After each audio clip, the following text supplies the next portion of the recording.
Hey everybody, welcome back. This episode sponsored by my amazing patrons on patreon.com/redhillsrancher and my subscribers on Spotify. Spotify and Patreon now are connected somehow, so if you're a patron on Patreon, you should have access to all the subscription episodes on Spotify. If that's not working, drop me an email and let me know. Don't forget, this is the week for the Wyoming Farm, Ranch, and Hemp Show in Torrington, Wyoming. I'm going to be there along with my friends, the Harris family from Wild Ass Soap. Speaking of Wild Ass Soap, if you're looking for some products to help wash the dust off and keep you smelling good and looking fine, check out wildasssoap.com or click the link in the show notes or show description and use the code REBOOT for 10% off your order. The giveaway to the scholarship for the Noble Foundation's Essentials of Regenerative Ranching course on, October 31st and November 1st in Ardmore, Oklahoma. I'm going to do that drawing and announce the winner on the episode of October 2nd. And the cutoff for entries is going to be September 25th. So that'll be a Monday. Day the podcast comes out. So you get one last reminder on September 25th. We're going to draw it and announce the winner on October 2nd. That's Noble Essentials of Ranching, Regenerative Ranching. There's a link in the show notes and also a link to sign up for the giveaway. And if that link's not working, it's redhillsrancher.com/noble. As always, you can find all the links on my link tree. There's a link for that in the show notes as well. My guest today is Jacob Miller. Some of you might know Jacob from Livewire Fence Supplier, Livewire LLC up in Nebraska. We talk about that a little bit. So Jacob was down in our neck of the woods to do a couple of coffee shop talks about how to manage through drought. So I think it was around almost 80 or 90 of us between 2 days got to hear Jacob's story. It was really great to have him down here in the Red Hills. So after the second day, we went back to Jacob's little Airbnb and set up around the table, and this is what happened. So I'm going to play an ad, and then we'll have some music. Here we go. Hey, you want to make a podcast? Spotify's got a platform that lets you make one super easily, then distribute it everywhere and even earn money. All in one place for free. It's called Spotify for Podcasters, and here's how it works. Spotify for Podcasters lets you record and edit podcasts right from your phone or computer, so no matter what your setup is like, you can start creating today. Then you can distribute your podcast to Spotify and everywhere else podcasts are heard. Video podcasts are also available on Spotify, and when you want to take your conversations with fans to the next level, Q&A and polls are the best way to get them talking. With Spotify for Podcasters, you can earn money in a variety of ways, including ads and podcast subscriptions. Best of all, it's totally free with no catch. I highly recommend you give it a try. Download the Spotify for Podcasters app or go to www.spotify.com/podcasters to get started today.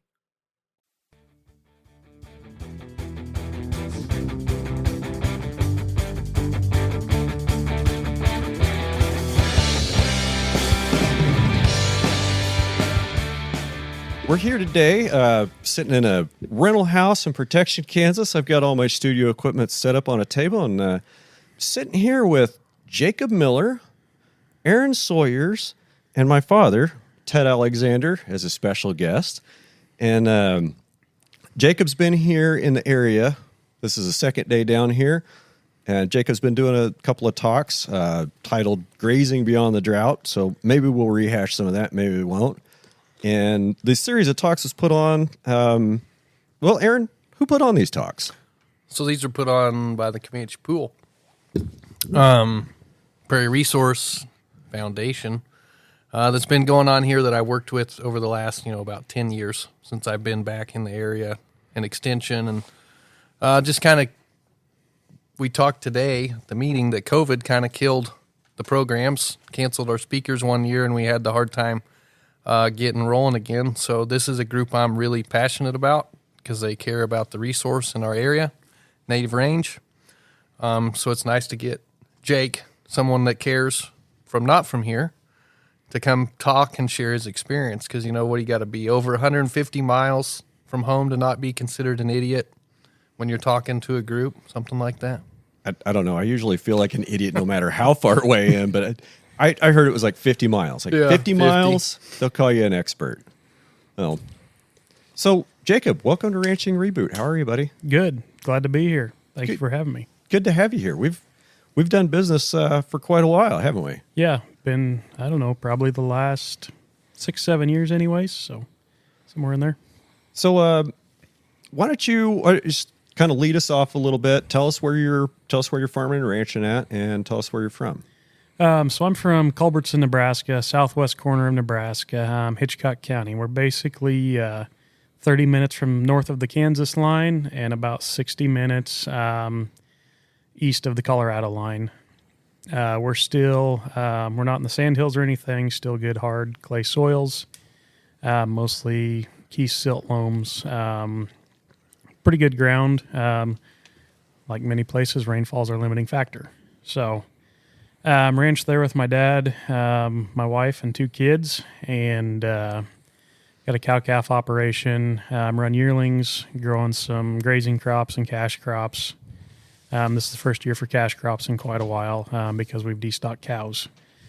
Doing that, and then we run the fence supply business and try to keep putting one foot in front of the other. Right on. So you were saying this is your first time trying cash crops. Why did you do cash crops this year? So we've had some cash crops in the past. This is my first corn crop. Last year, after going through the driest year in history, we destocked some cows, had extra acres that we wouldn't be able to graze grazing crops on this year. So we've put some cash crops in. We planted wheat, corn, and milo this year. The goal being that we will have some insured crops during drought. I'm still a young producer, needing to take care of some risk management, so crop insurance is one of the ways I can do that.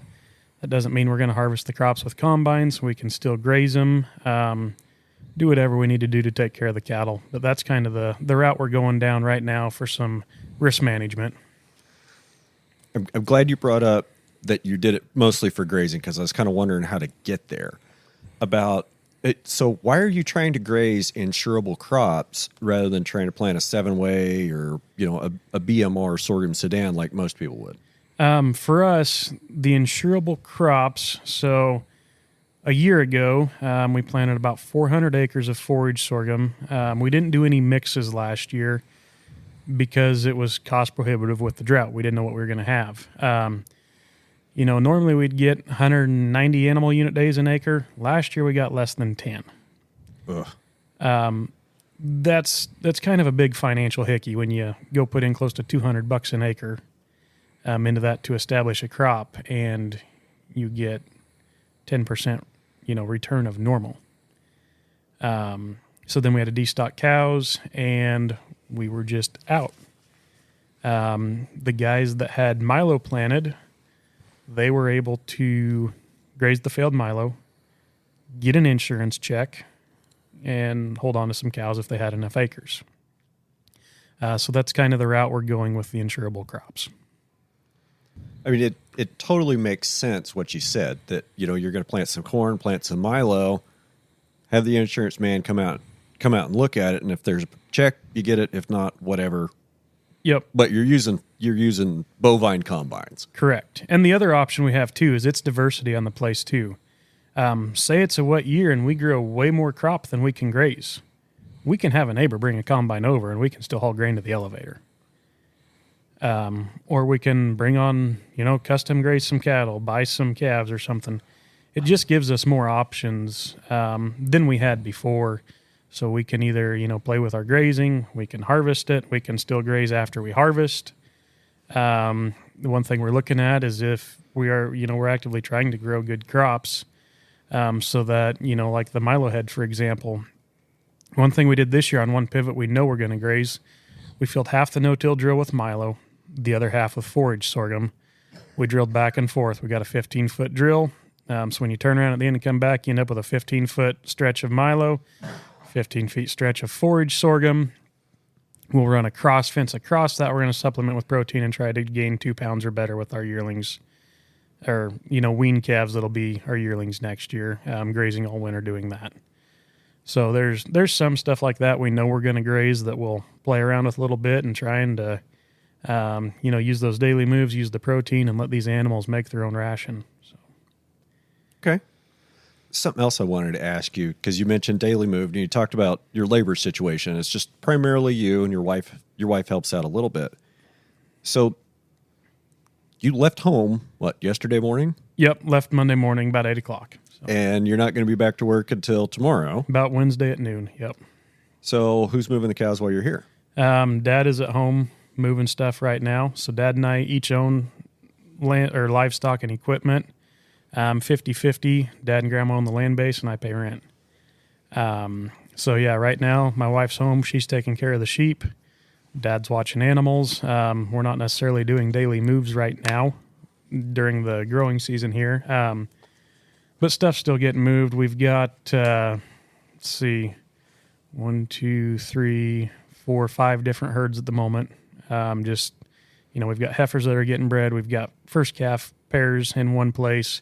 We've got mature cows in another, a group of heifers we're not breeding, and then some yearling steers. So a big mob would be better, but right now we're sorted into different classes of cattle. The way they're going to be marketed here, starting in the next few weeks, we'll start getting rid of some steers. So that's part of the reason for the groups right now. All those are still getting rotated while I'm gone. Before I left, I spent several days, or not several days, but days preparing. And then Sunday got stuff moved, salt and mineral out everywhere. Did all of that so that as long, Dad's checking water because it is 100+ degrees right now. We're setting heat records at home at the moment. So making sure everything has water, but otherwise, they've got the feed they need. And there's times too, during the winter, if I'm going to be gone for a day, we've got flexibility built in. I can build a paddock 2.5 times the size of a daily one, and they'll be fed for 2 days. They'll be fine. Yeah, for sure. I was kind of more wondering if you used any automatic fence lifters or openers, or if there's any you've tried and liked. At this point, I've really not done much with them personally. The bat latch has been our go-to if we do use something. But honestly, I have not used one enough to get the cattle trained and do it. We were going to last year. I was going to use it some more because we were looking at doing maybe 2 to 3 times a day moves during the drought. Then we ended up destocking more than I was hoping we were going to, so we didn't end up doing it. But that's something we're still looking at. You start trying to put weight on calves, and maybe we need to move more than once a day to accomplish our goals at a better cost of gain. But I can tell you I'm not going to go set up fence more than once a day. Right.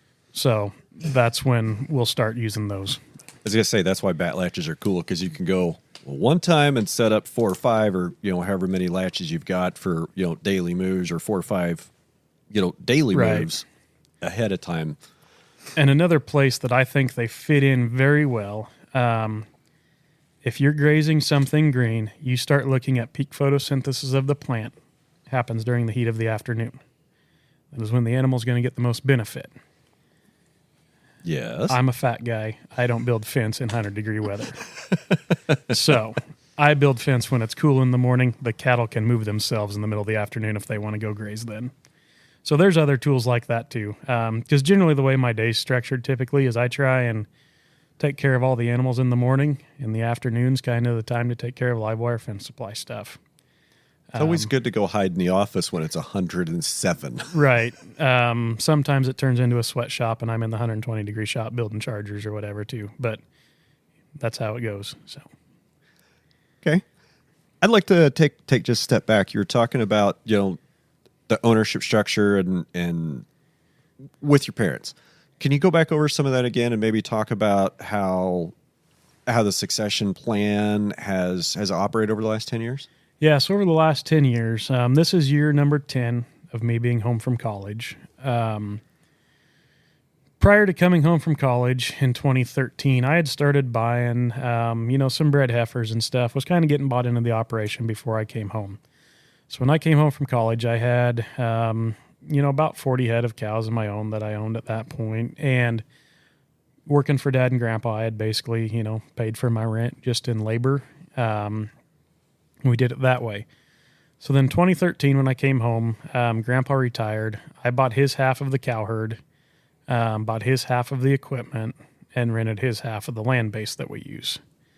So the way everything is structured is that Dad and I each own half of the cows personally, half of the equipment, and we each, make up half of the total land base value for the year. Any checks that come in, we split down the middle half. And all of the land that we're using pretty much, Up until February, my wife and I were able to buy a quarter of ground.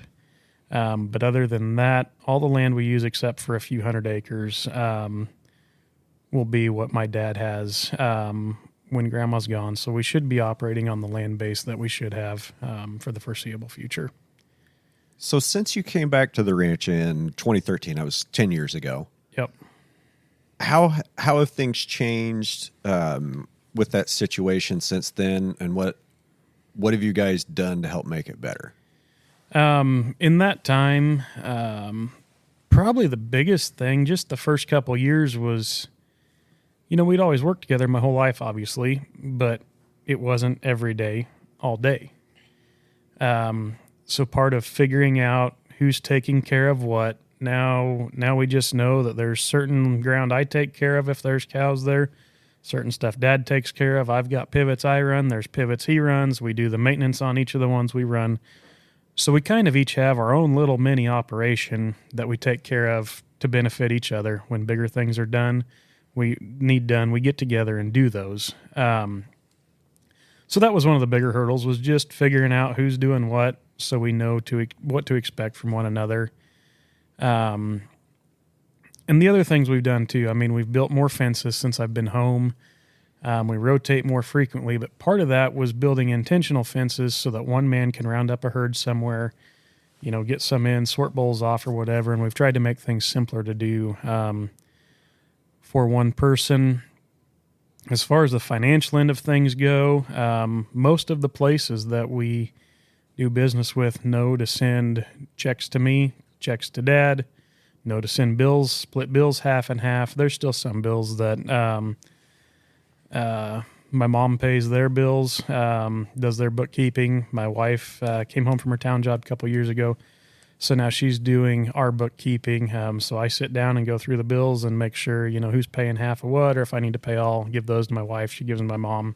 Take care of the financial stuff on that end. So, I kind of want to know what weird stuff you've tried that he freaked out about and didn't want you to do. Sheep. And there's days that it has been a complete train wreck with the sheep. Good. Let's talk about your sheep project. Yeah. So you opened the can of worms. I want to talk about your sheep project. So kind of the way the conversation went with Dad. Well, there really wasn't a conversation because I knew that it wasn't going to be a good one. So I kind of just brought some sheep home. And then, so we're on our second round of sheep. The first ones I brought home, we were doing some stuff with them. The coyotes absolutely annihilated us. We had 27 lambs born and we weaned 7. Ooh. They ran down full-grown ewes and killed them. Wow. So we got rid of sheep for a few years, got some fences built, got sheep again here in the last year, and figured out we don't have enough fence built. Okay. So we're still going through the phase of figuring out how we want to run them, what we want to do with them, and then we bought commercial ewes July of 2022. And they are good enough commercial ewes, but then we brought in some blackhead Dorper embryos from Australia. And those lambs that were born about the same time from the Australian embryos are easily gaining double what our commercial lambs were on the same plane of nutrition. Why do you think that is? Genetics. It's a lot the same as cattle genetics are. They came from a climate that was harsher than we have here. And I would say that it's more of a business there than a lot of operations are here. So a lot of them have animals that have to perform. And then the commercial genetics here have been pretty diluted in my mind. There's a lot of, backyard sheep ranchers, which I am 100% guilty of right now. We've just kind of got stuff out there and we're doing it. But just finding that genetic potential. And I'm not a big genetics guy. I'm more about grazing and how to do things with what you've got. But at some point, if you give up half your performance on the same plane of nutrition, you're missing out, because those lambs didn't eat any more than the ones that weren't gaining the weight either. Right. So that's kind of where we went there. We just brought some ewes in from California. We got 5 of those from California. They all originated from these same Australian genetics. So we're kind of trying to go back to the main source of that. Part of that too is the phenotypical look of them. They are deep, they are wide. They are the first time I've seen sheep with a brisket that protruded out like a cow. So on our cattle, we've pretty much had to close our herd. We keep line breeding the stuff that works for us, and we've built an animal that has a different shape than anything before. And these sheep have the same shape as the animal that works, just, with a bigger middle in them, deep. They carry the condition all the way down to the bottom of their ribs instead of just along the top line. So there's a lot of indicators I've seen like that look like they're going to be animals that should perform the way we want them to, just grazing 365 days a year. So I think it's interesting the comment you made, and I wrote down that Australia has more working farms and ranches than hobbyists. And when you think about Australia, you think about they've got these big stations. They've got one that's bigger than Rhode Island. They've got some that are bigger than the wildfires that we've all lived through in the last 5 years. And you're right. They do approach it as a business, and there's virtually no livestock owning as hobbyists. There's no, maybe I'm talking out of my ass, but it doesn't seem like there's livestock showing or like a 4-H program in Australia like there is here that encourages people to keep livestock. And I'm not saying that I'm discouraging people to keep livestock, but everybody, their brother and their dog thinks they're in the seed stock business. Yep. If you've got 3 in your backyard, you think you're in the seed stock business. And I know everybody's heard me say it. I say it all the time. You can feed condition and fertility into anything, and when you've got 3 in your backyard, you're feeding a lot of condition into them. And who knows about your fertility, because you're probably not keeping track. But when you've got big ranches like up in the Sand Hills or down here in the Red Hills or huge cattle stations in Australia, we need functional animals. We need functional animals that perform in our environment to the best of their genetic ability, not that are going to survive in our environment and do well in an artificial environment like a feedlot. right. So, Aaron, I know you've got some experience with sheep. Do you have anything to say? We've had some of the same wrecks.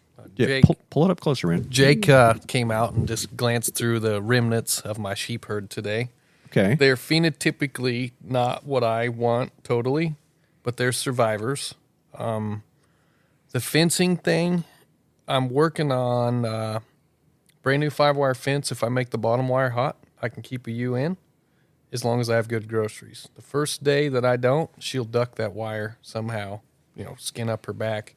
And one sheep gets out. Every sheep is out. Goats, when we had goats, 1 goat would be out, 10 goats would be in, 3 goats would be on the car, whatever. Sheep, it's easy. You find one, you usually find all of them. Yep.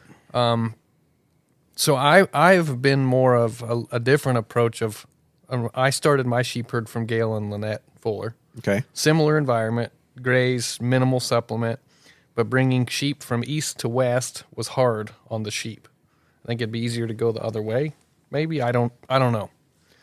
I think it's easier for an animal, especially a ruminant animal, to go from a worse environment to one that's better. And, that's part of my philosophy of the Corrientes.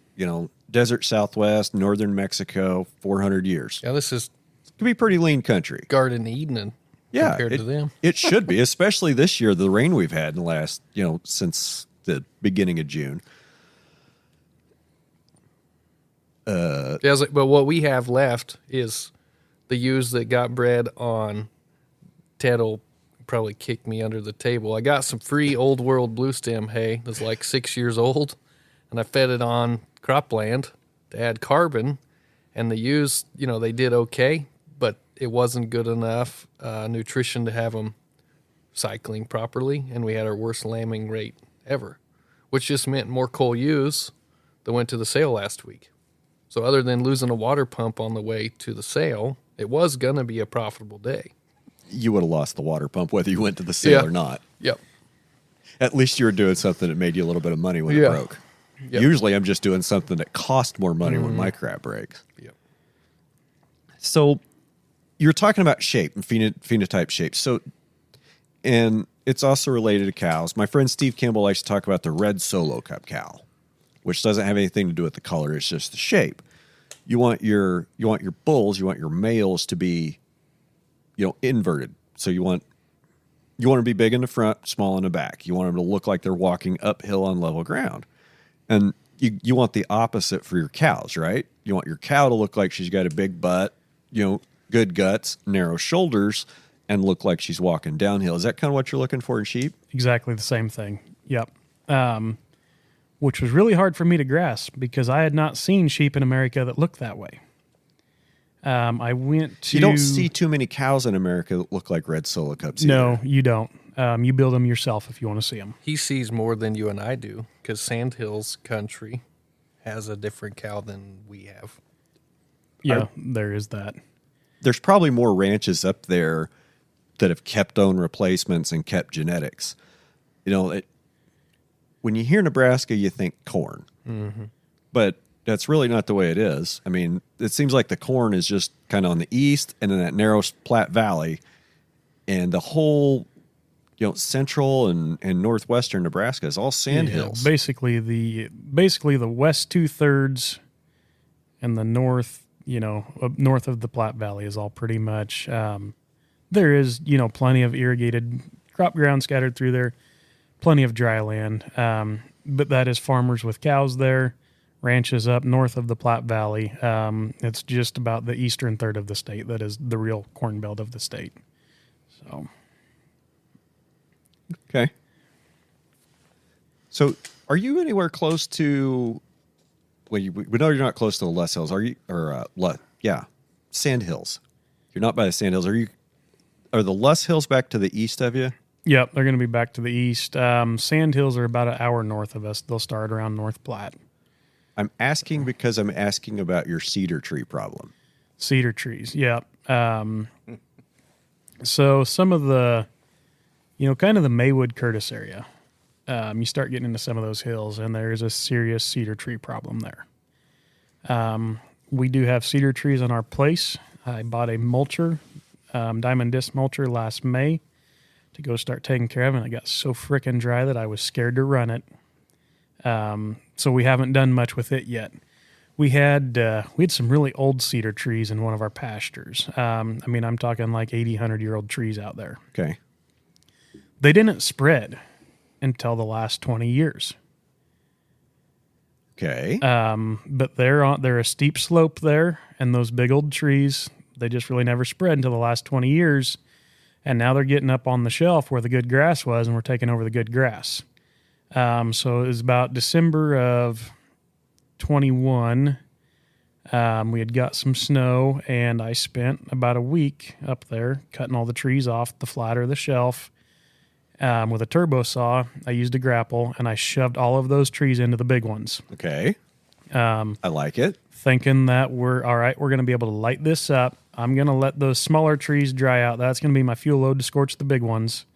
We're going to improve this. And then next thing we know, it is too dry to even think about making a spark anywhere, and all these are surrounded in CRP fields.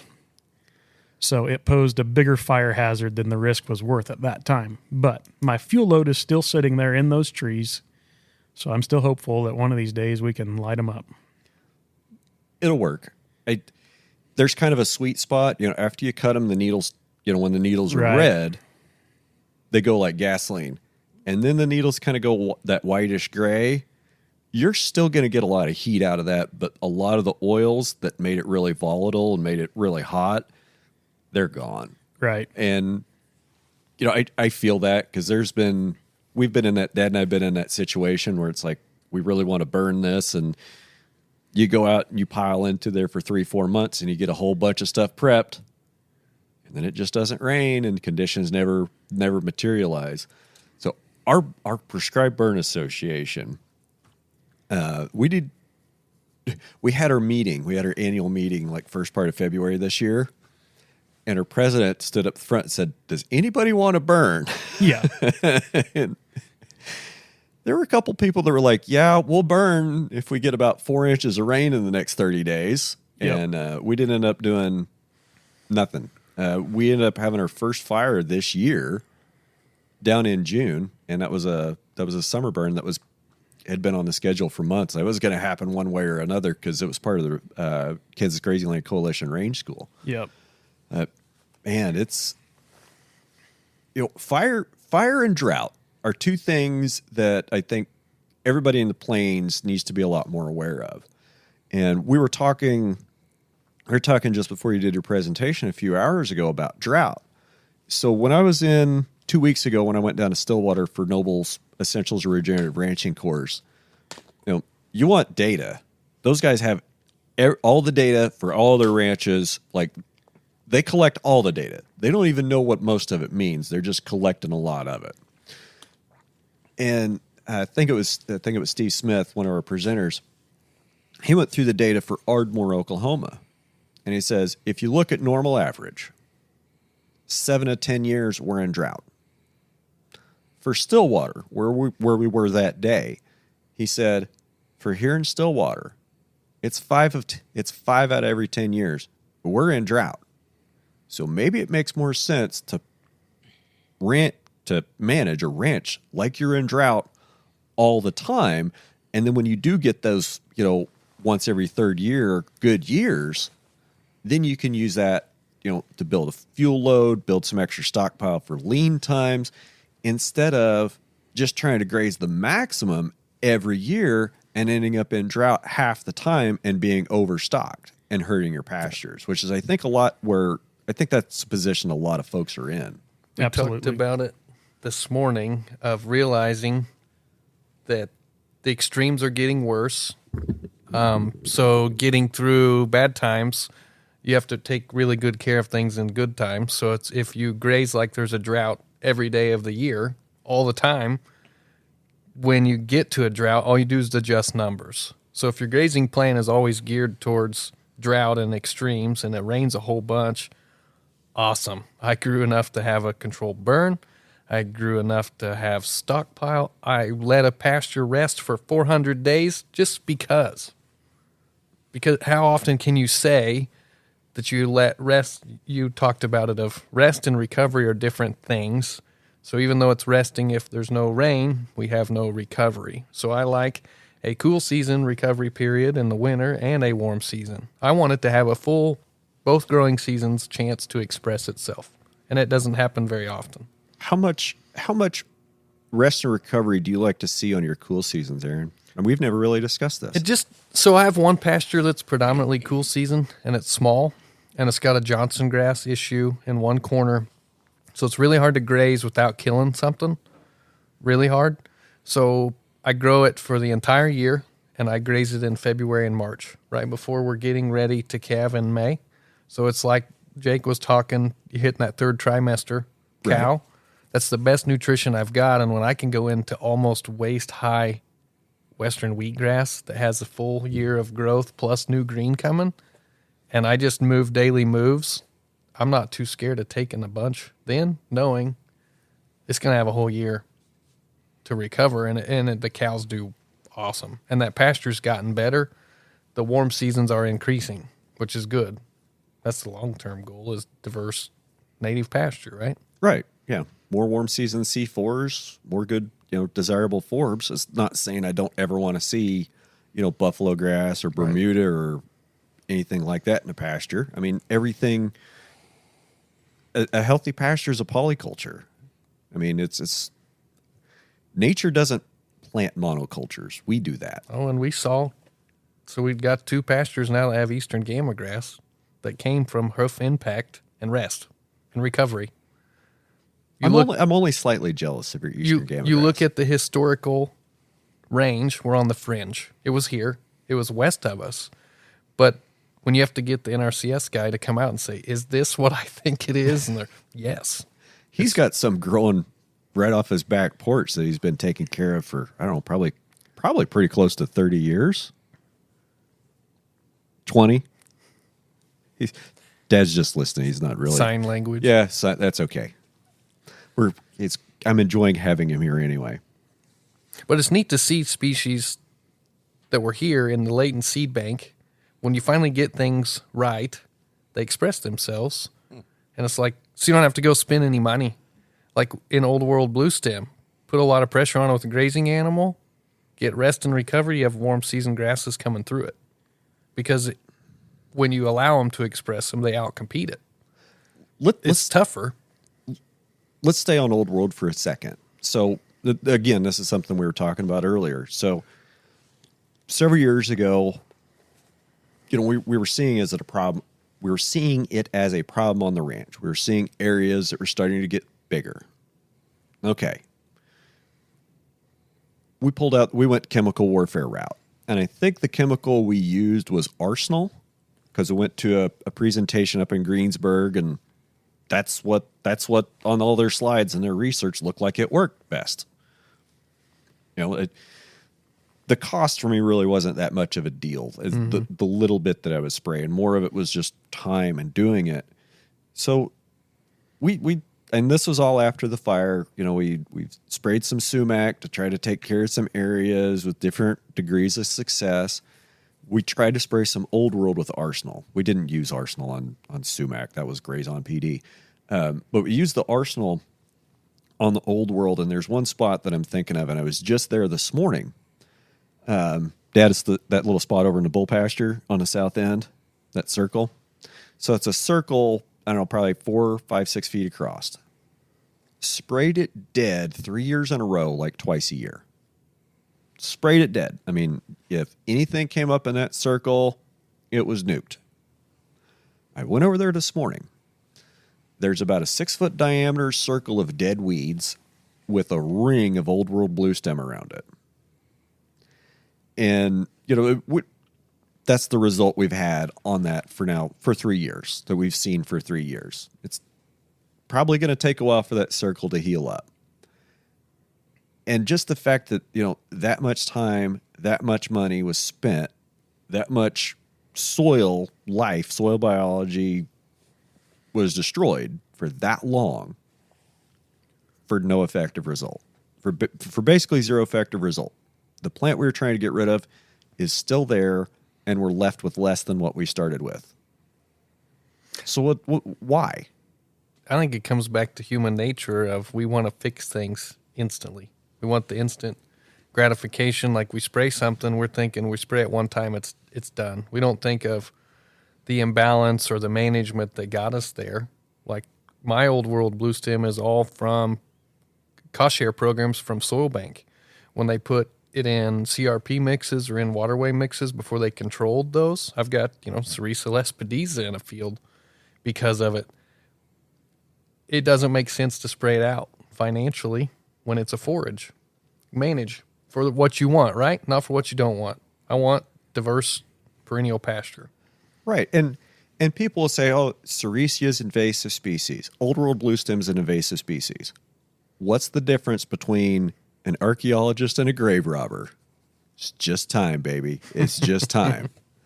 And Alan Savory even says that, I think, in, I think it was 3rd edition Holistic Management audiobook. He talks about native and invasive species.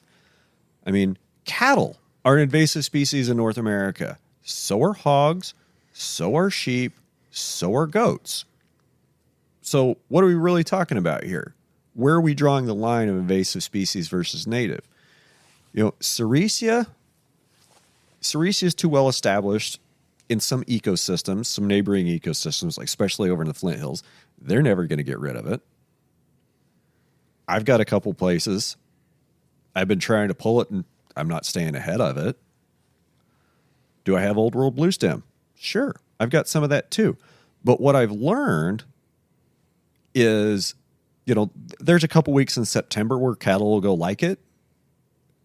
But when they really like to eat it is deep in the dormant season, like January, February. I've had great success having really using the Old World hard in the winter, and that's setting it back in the growing season a little bit. Like I've noticed it's not quite as aggressively increasing the last 2 years since I've had some of Tim's cows up over the winter.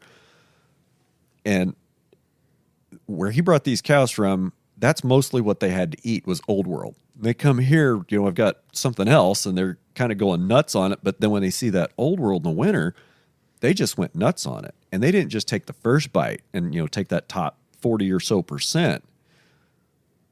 They were going back and they grazed it short, like real short. If it would have been Big Blue or Little Blue or something I cared about, I would have been upset they grazed it that short. But since it was Old World, it's like, we'll just let it ride and see what happens.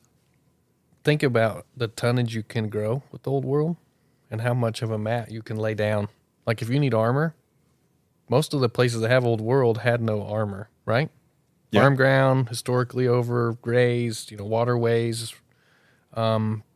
Doesn't mean it's perfect, but if I can cover the soil with something I can eat versus blowing dirt or a worthless plant that, Johnson grass that they die in drought times. If it rains, Johnson grass is a good forage.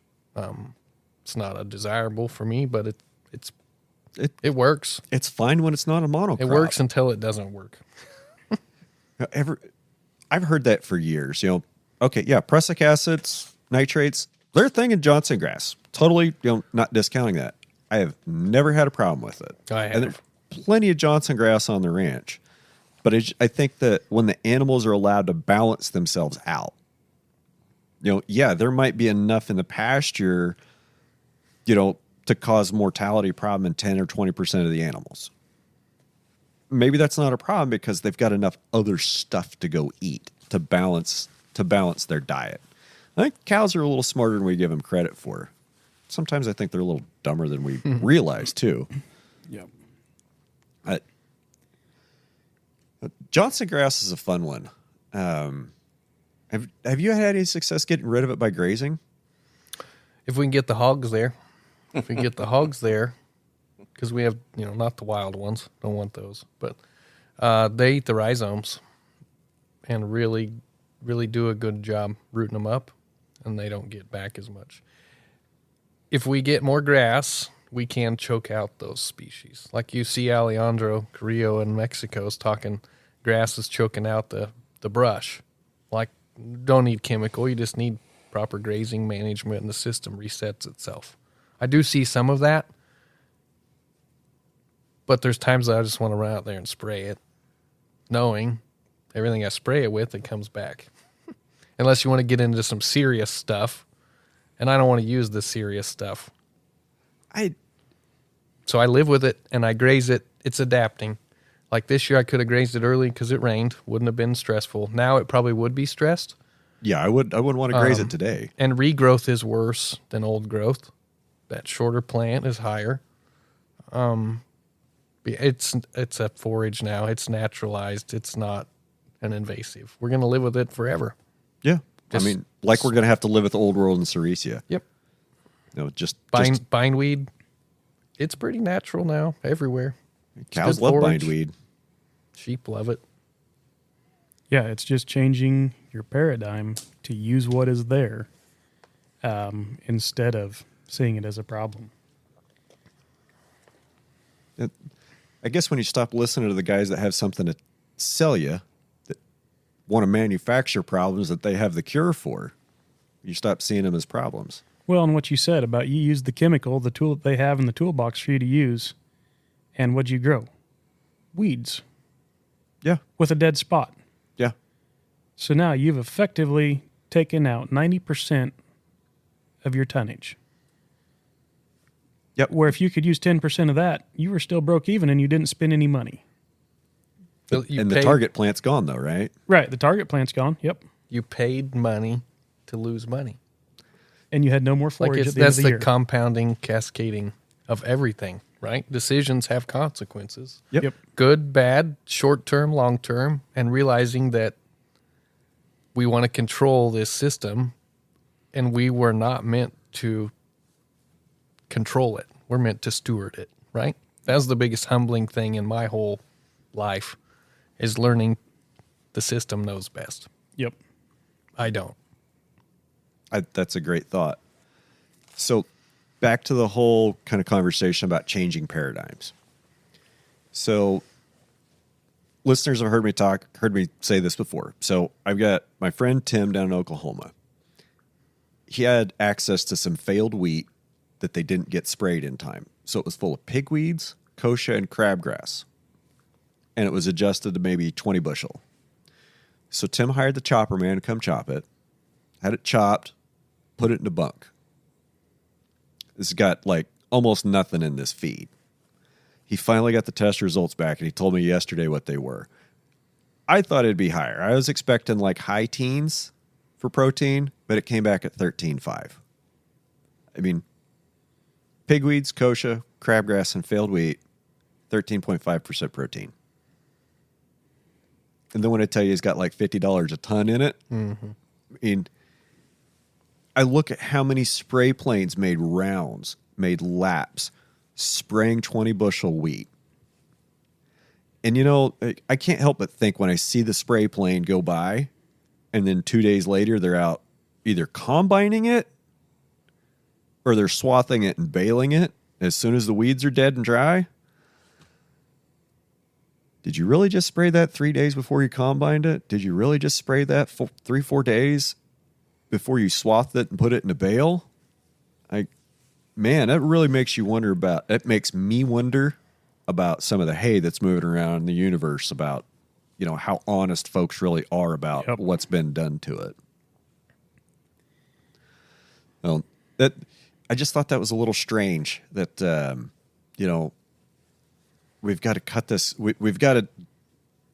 So,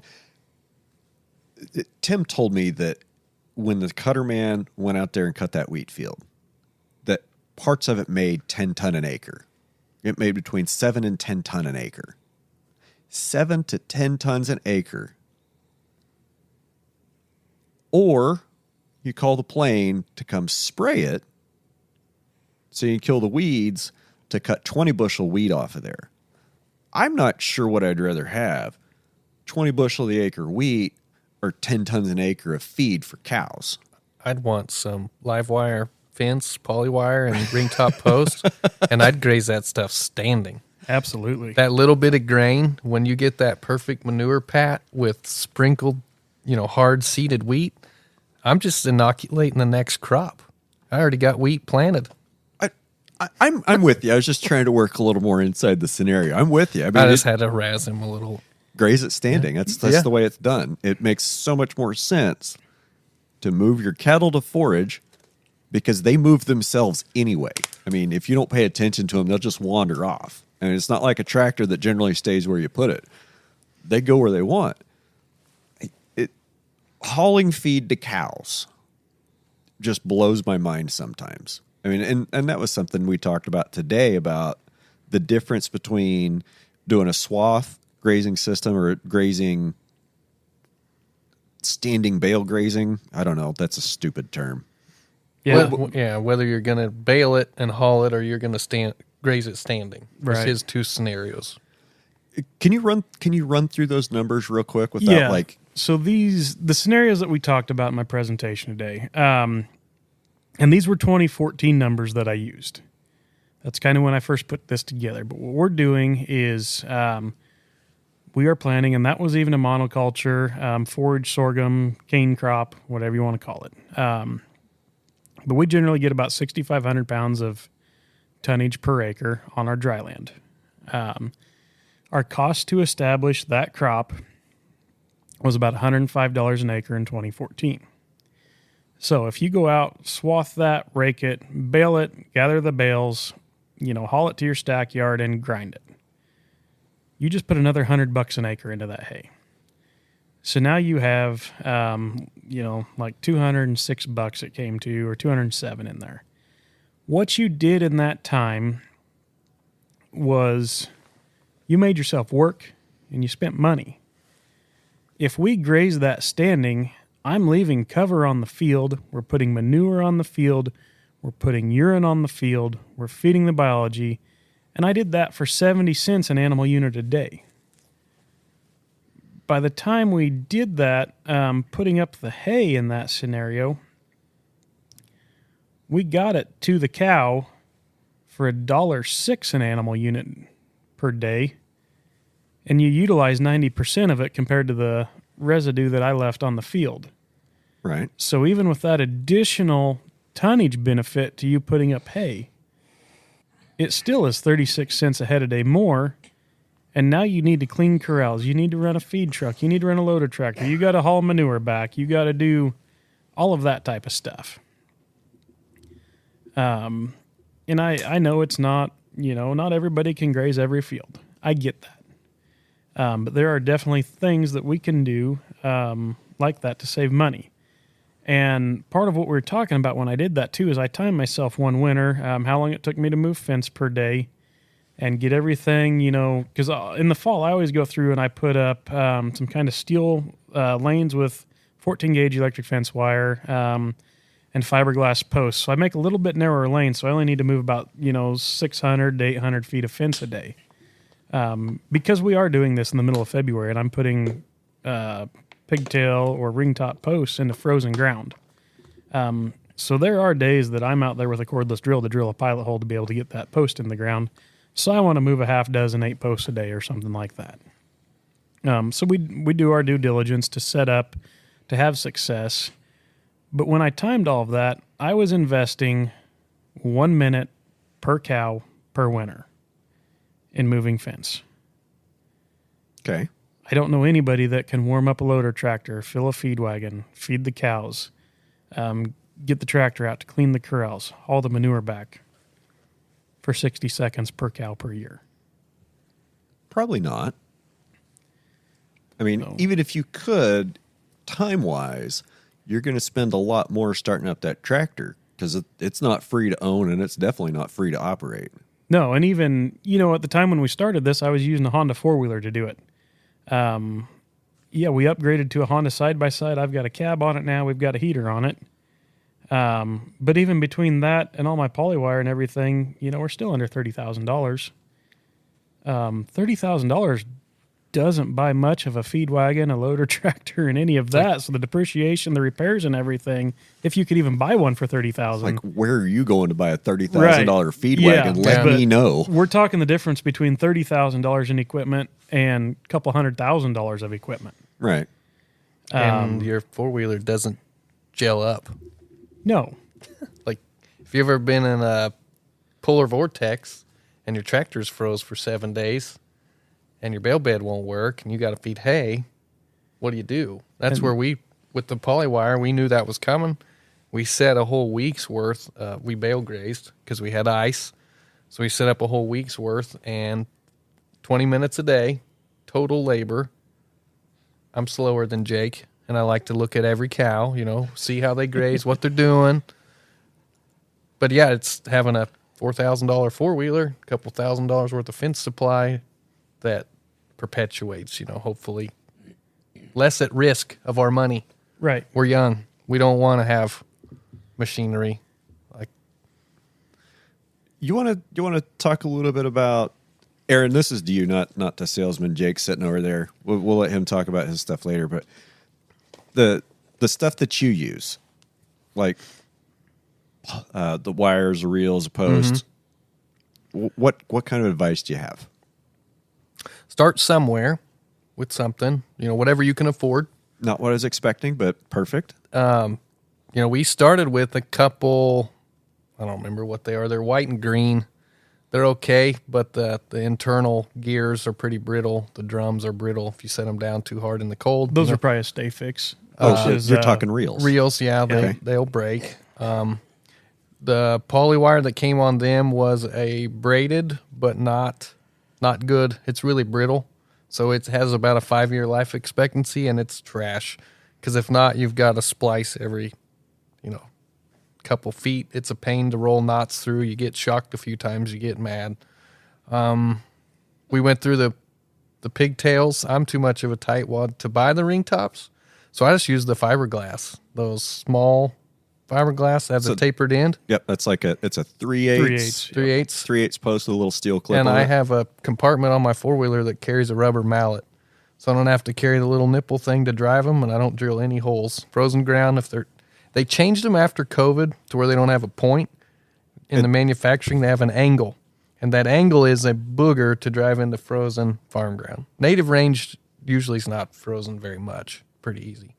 But with a mallet, I go through them out about a year or so, or maybe the last 2.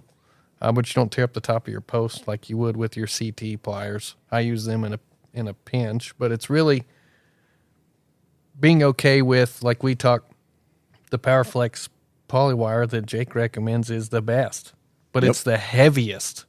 So if you're doing long stretches, I'm okay with some Gallagher turbo wire on a couple of my reels because I got less to carry. Because some of my stuff I have to walk on. Now, I agree. The Poly 9 is heavy.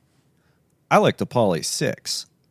I think the Poly 6 is a little lighter than turbo wire. It's a little thinner. You can get just over a half a mile on a standard reel. They do not make it anymore, unfortunately.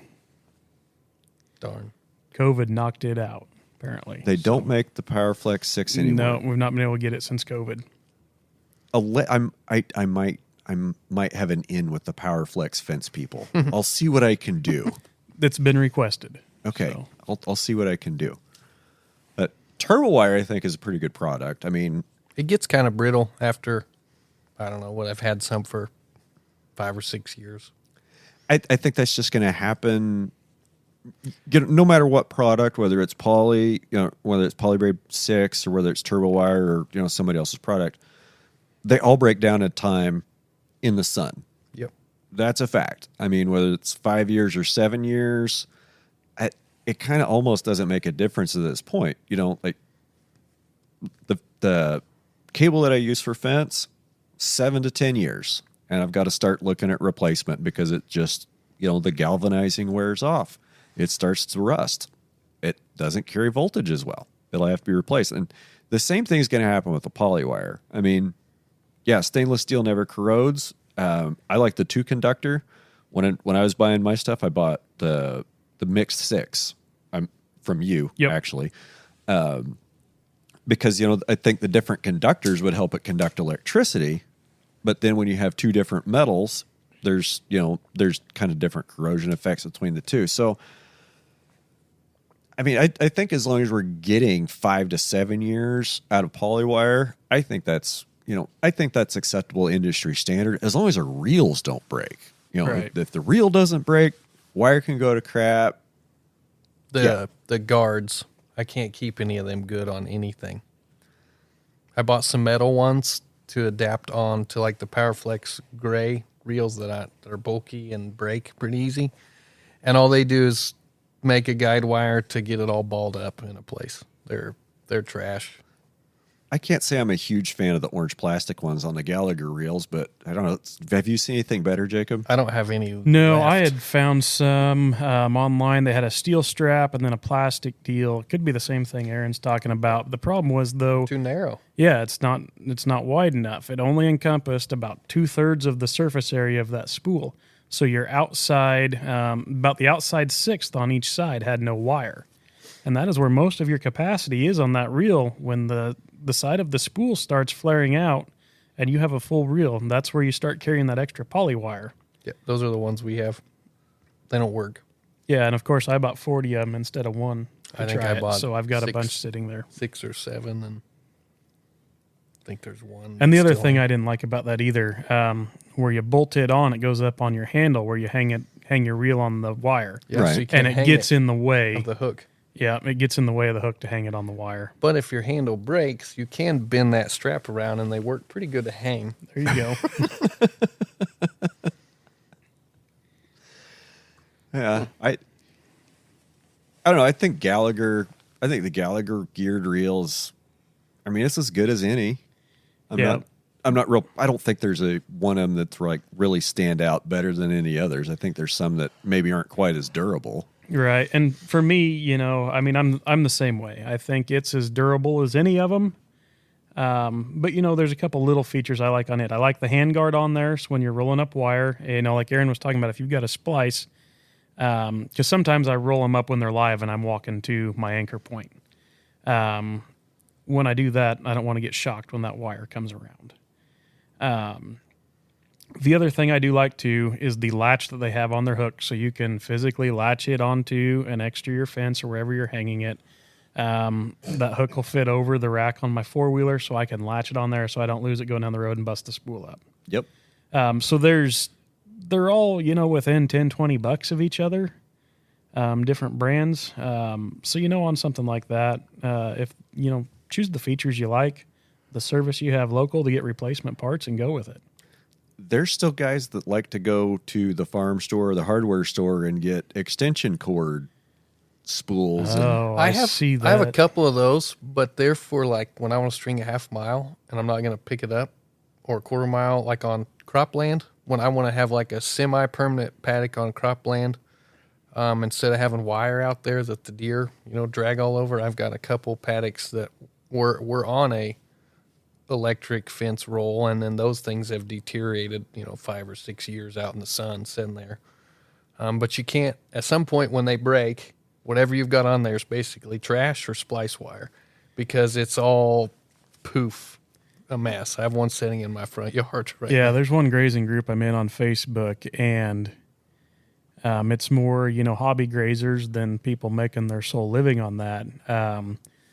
But there's a comment a week about what extension cord reel to use, and they're wanting to move this stuff daily. And I'm like, it's just, I understand you work with what you have to work with, but man, it gives me a little bit of anxiety just looking at those posts sometimes.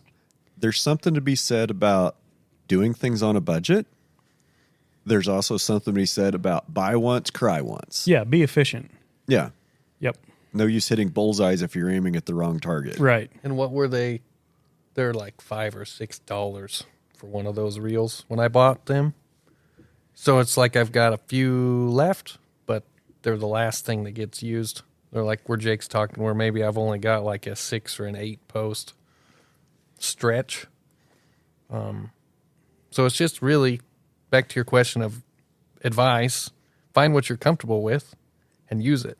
And if it stinks, don't complain about it. Get something different.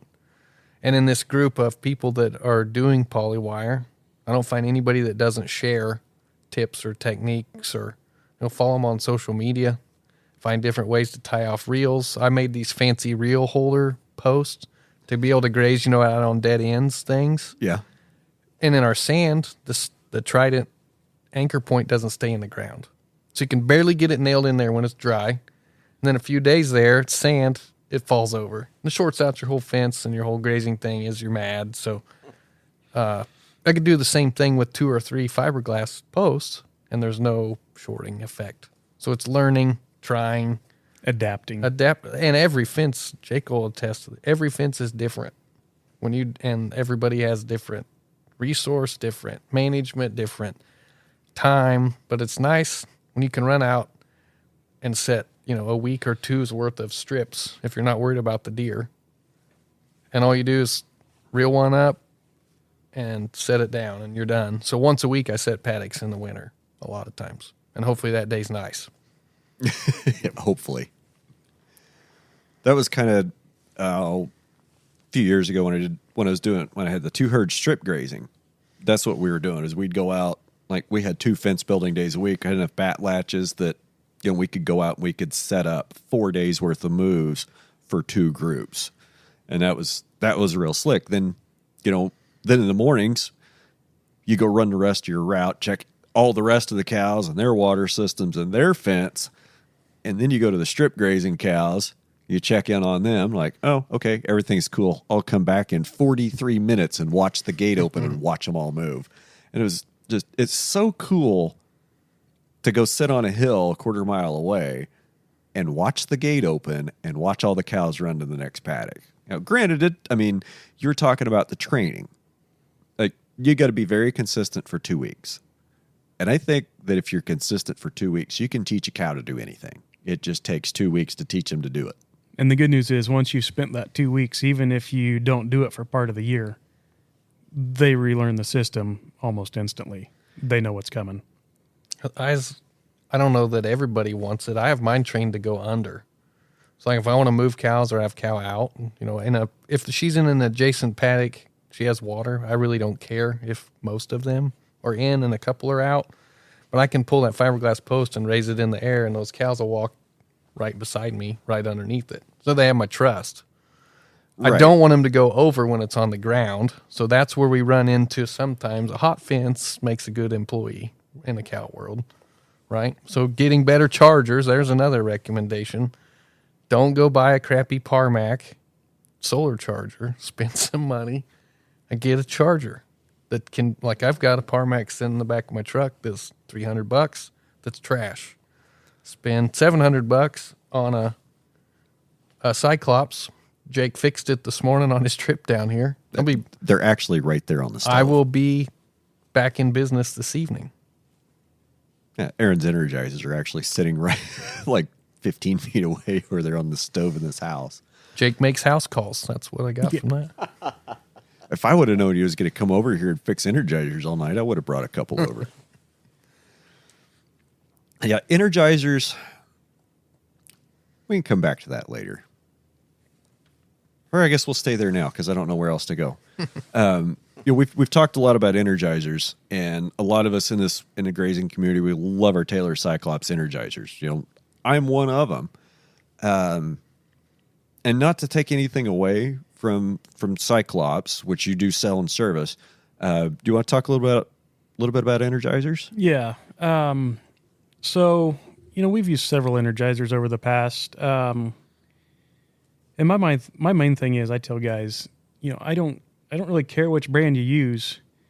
If somebody buys an Energizer from me that lives 18 hours away, yes, I'm going to do my best to service them. But it's hard for me to do that in a timely manner when we have to send something in the mail back and forth. Probably not going to make a house call for that Probably guy. not going to make a house call. Okay. That's fair. I had to pay him for this house call. Yeah. But so anyways, one of my frustrations with Energizers is there's many good brands out there that have many good features. So we're kind of trying to make a crossbred and put them all into one, is what we're doing. The power of the Cyclops is unbeatable, but it is a very plain charger. The case is not very weatherproof. The fuse holders can get some corrosion and stuff in them that can cause some issues. Like a SpeedRite, for example, might be one of the most reliable chargers on the market. But it's going to be about 3,000 volts short on performance of a Cyclops. I don't think they're as fast either. Not quite as fast. And they have, you can slow them down. You can't speed them up any with the different settings. Gallagher makes some really nice little compact solar units for a very short stretch. If you're just wanting to keep a stack yard, safe from cows or something. Every brand of charger has their own place that fits in. Water gap. Yep. So we're trying to come out with our own charger. Really praying for the end of the year here. I'm not going to go into a lot of detail on the specifics of it, but what we're doing is we're building a charger that will perform with a Cyclops. Going to have some of the flexibility of a SpeedRite as far as it'll plug in 110. You can go 12 volt, or we're going to put together a plug-and-play solar system so you can put your own together, or you can get it from us pre-assembled. The first ones, I think we're going to have an LED health bar on there probably that'll, have red, yellow, or green to show you how your voltage is.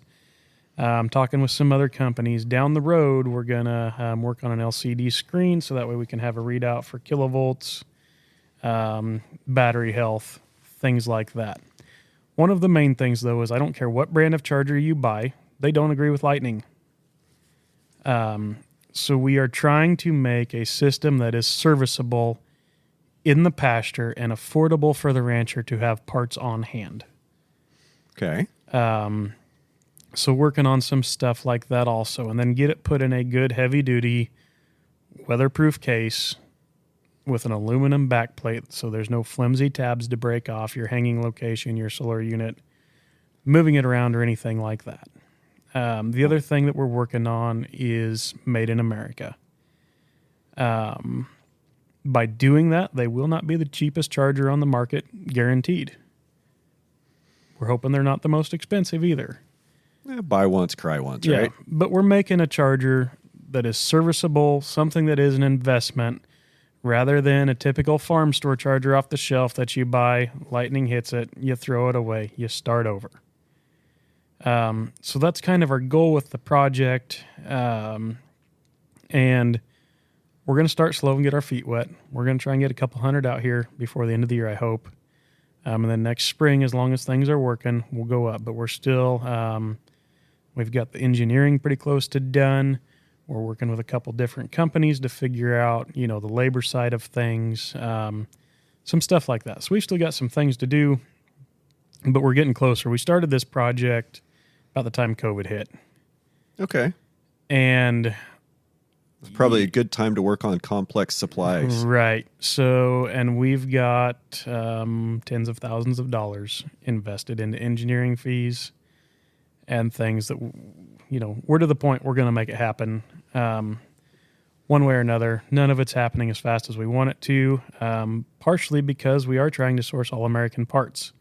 There's a couple components on the board that are not made in America. So we are going to have to import some of those. The case that we're planning to use is made in Canada. Eventually our plan is to buy a mold, make our own case, but I really don't have $150,000 sitting there to make a mold at the moment. Okay. The other thing that does too is instead of buying a mold and then wanting to make a change to the charger in the future, that's not slowing us down from making improvements that we need to make to this product. Right. Because we're adapting it to a case we already have or that is already produced. So if we need to get a bigger case, they make bigger sizes.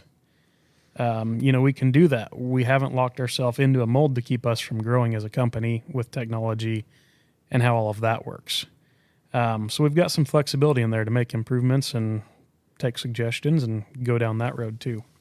Okay. So you were talking about user serviceability of this unit. Can you talk about that a little bit?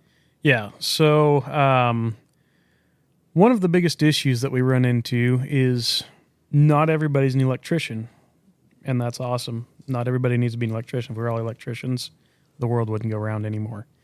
So not everybody has the general knowledge to repair their own fence charger at their place all the time. A lot of times the Cyclops issues are very simple. There's a fuse blown because it wasn't grounded properly, but the wire filament looks like it's still good in the fuse, so you have to use a voltmeter to diagnose that.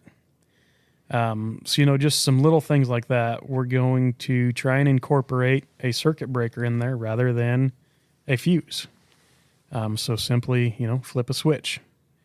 It's going. The board that we're wanting to use, as long as everything works out, there's not going to be hard wires on there. There's probably going to be 2 slip-on wire connectors on there, one to go to your fence terminal to hook your wire up to, one for the ground, and then that'll be it. The rest of it will simply pull out and slide back in with a new board. So I'm not going to go into a lot of details on that yet. Basically what you're saying is if lightning nukes your charger, all you got to do is go out there and pop a new board in. Yeah, take your board out and it's a 30-second fix. That's toolless. Rather than replacing the unit, taking the charger, putting it in a box and sending it to you in Nebraska for you to work on, the repair part is cheap enough that probably everybody, if you can afford to buy a charger, you can afford to keep a spare board board on hand. And it doesn't matter what brand it is either. You start going through the warranty process, and if and some companies, even somebody brings one to me, if it's under warranty, they want me to ship it to headquarters. All of a sudden, that just costs the customer $25-$30 to ship it. Then we got to get it back. Yep. So there's another $25 to $30. Where if we can have you a $60 replacement board that is available for purchase with the charger. And you could probably second day that for $5. Right, yeah. I mean, it might be 10, but still, same thing. We're spending about the same money on the replacement part that we would just in freight otherwise. The bigger picture of that is, though, you can have it on your shelf. You're not without a charger for a few days. Right. That's the beauty of it. So, because the way I run things right now, I've got to have a certain number of chargers. I've got some smaller chargers. I've got a Parmac I've got 2 Parmacs that I love. So I like my Parmacs, Aaron. If you don't want them, I'll take them. I like it till it doesn't work. But when they work, that is one of the hottest shocks. I would rather get hit by my 6-joule Cyclops than get hit by that nasty little Parmac. You got the Super 6 or the 12? I got the 12. Like I'm not even sure what it is. The label has been faded off of it for 15 years. He might know what it is, but he probably bought it at a farm sale, and it might have been 20 years old when he bought it. That's like some of those old chargers, the old battery chargers. Yeah. Or even the 110s. Like when we had hogs growing up, it would throw a spark about 6 inches of anything living that got by it. So you had this ungrazed place inside of there. And as those chargers went bad, you never replaced them with anything that was as hot. Nope. I love old farm sale chargers. You can find them.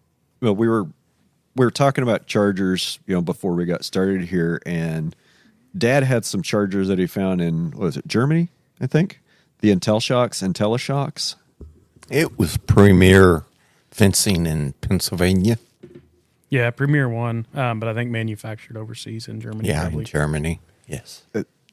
Those we had when I came back in 06, we still had 3 of them, and they've all since quit working, and haven't been able to get them repaired for like 12 years. Those things were hot and they were fast, but they seemed to roll off power a little bit quicker than the Cyclopses do. But they were, oh man, hot and fast. We had some fences that were 13.5, 14.5. Yeah, they'll light you up. I don't know. I thought it was that there was some kind of government regulation or foreign trade regulation that made the chargers slow down or get cooler. Do you know anything about that? Yeah, there's certain parameters you have to meet because we use a low impedance fence charger. A lot of people ask me, say, well, if your charger's so hot, is it going to cause a fire? No, it's not going to start a fire unless you have an electrical issue or something where the charger's plugged in that starts the fire. But there is certain parameters you have to meet that you can't exceed a faster pulse than allowed, which is about a second to a second and a half in there.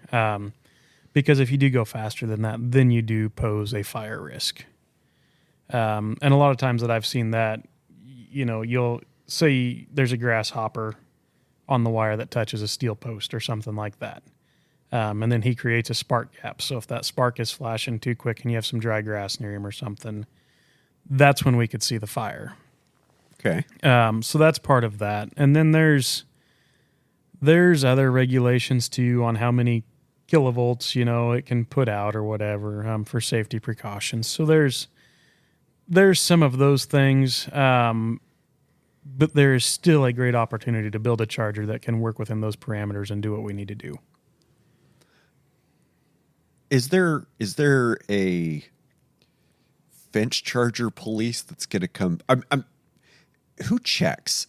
Is it just a regulation, or is there actually any enforcement body that's actually going to come out when you get your units? Or is somebody actually going to drop by with an oscilloscope and make sure you're not too hot or too fast?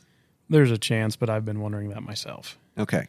He wants a souped-up charger. That's what I'm not saying that. I am not saying that. I'm just hypothetically. He wants a Hemi. He's tired of just... Yeah, so our first prototype that we came out with, we were just trying, and we were pumping out like 17 kilovolts.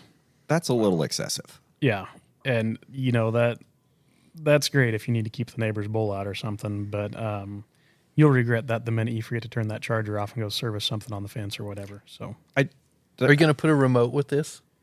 it's in the works. I was like, that is one feature that when you're too lazy to run to the end and turn it off and you're trying to mess with something and you get buzzed and you get mad, so you mess with it a little more and you get hit again and finally like, well, damn it, I'm going to go turn this charger off. Yeah, I'm not going to say a lot about that because we have an idea that we may be able to do some patent work on with that. But I'll say it should be a very adaptable remote if we can make everything work that way. So Ken Cove had a 16 joule unit a few years ago that had a Wi-Fi board in it. Right. I had one for a while and I never could make it work, and I ended up sending it back.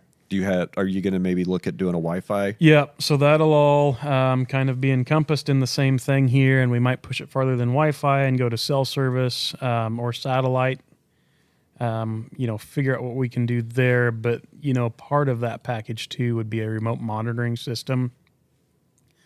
So, you set your parameters, say that your fence drops below, 4.5 kV. Shoot you a text message. So, there, could be something wrong, could be out of power.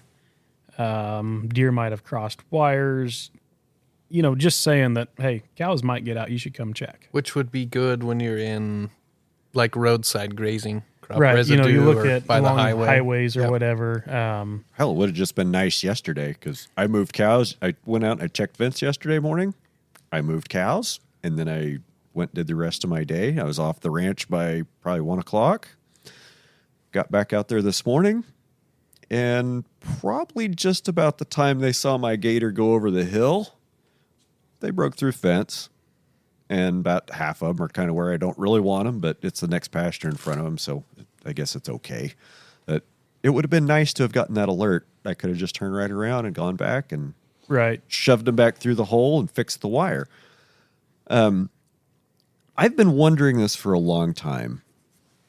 Can you explain to me the difference between a high impedance and a low impedance charger? And what's the difference between the two, and why would you want one versus the other? I'm not going to do it justice explaining it, Okay. to be honest, because a lot of that is, Do your best at explaining it like I'm a golden retriever. yeah. So a lot of it's over my head. But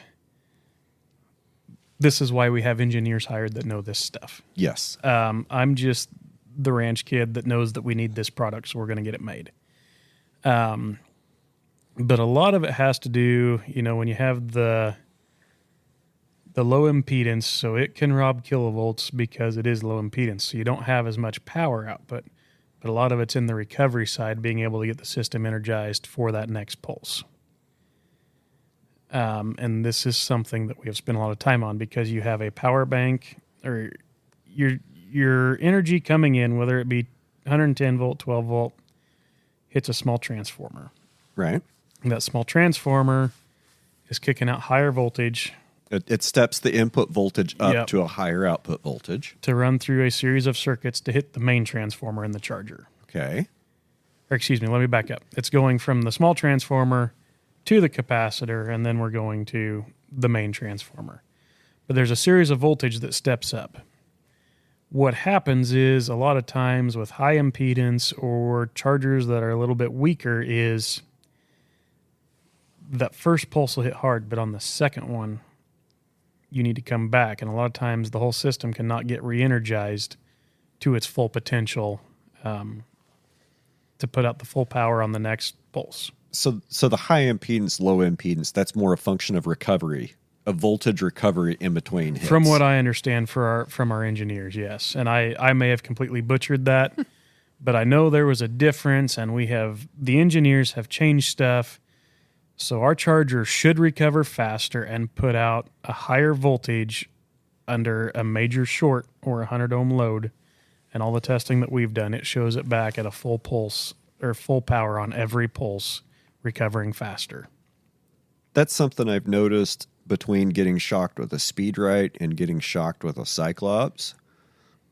The speed right rolls off power by the third shock. Right. And by shock 5 or 7, it's not that bad, and you can kind of move a little bit to kind of get yourself unhooked. You get tangled with one of those Cyclopses, you're going to be on the ground twitching for a while. Right. And you can see it too, on all the health meters on the chargers or the flashing light on the Cyclops. If you have a major short, you'll see that light come on for one pulse, and then it might be off for 2 or 3. And then another pulse, bang, it's back. So part of what we're trying to do is make it so that every pulse is 100% power going to it. I've noticed that every once in a while when I go test a fence with my tester. Now, we can talk about testers later. But some of that voltage fluctuation, like when you're checking your fence, if it goes like 8.6, 8.8, 8.4, 8.8, 8.4, 8.8, I guess that indicates that there might be something starting to go bad inside the charger. Possibly. The other thing, though, that we have to deal with is As the power moves down the wire, it ricochets off the back and comes back to you. Because it's So- a wave. Yeah, so then we get a little bit of a static effect on that tester somewhat. Okay. But if you notice, normally if you stay for about 5 pulses, the first 3 or so, it's going to bounce around and then it'll level out. So that's a lot of the same thing. A lot of times when I go look for faults or something, say we're just making a top barbed wire hot that's not insulated. We're just on wood posts. And, we're losing some voltage somewhere. So then I go start putting my tester on everything. And a lot of stuff will read like 1.2, 1.3 kilovolts, even though there is no energy in it. Right. That's because we're in close enough proximity to the hot wire that it is still picking up Like little voltage that leak. voltage. Yeah. So there's some stray voltage that the charger or that the testers pick up. They're not 100% accurate, but man, I'd hate not to have one in my toolbox ever again. I guess for me, as long as the fence tester is as long as it's within 10% and consistent, I don't care if it's accurate. Right. Just And- be within 10% and consistent. Because, to keep them in effectively, 7,500 to 10,000 is the range. Yep. And if you can't maintain 7,500 volts on your fence, 7.5 kilovolts, for those of you who like to say it like that, I could even buy as low as 6,500 when it's dry, not having problems with the fence. Yep. You get 5,000, that's a metal. 5,000 or less is a metal short to ground. Between 5 and 7, that's probably just grass, or maybe you've got a wire laying down. But under 5, you're definitely full grounded out. Yeah, at least with a Cyclops charger. Every brand varies a bit on that. And actually, when I was repairing Aaron's charger, I've got a tester to simulate putting a load on the fence. So a 500 ohm load is just going to be, like a dirty fence line, got a few weeds in it, whatever. A 100 ohm load is like the insulator came off several posts. You've got a major load. So when you test different brands, you'll start out with a different kilovolt reading on what they put out with nothing. Then it's going to drain each one of them down lower. And I'm not going to name brand names on this, but That's okay. I know. yeah. So some of them, when I put the 100 ohm load on, it drops it down to 1.9 kilovolts.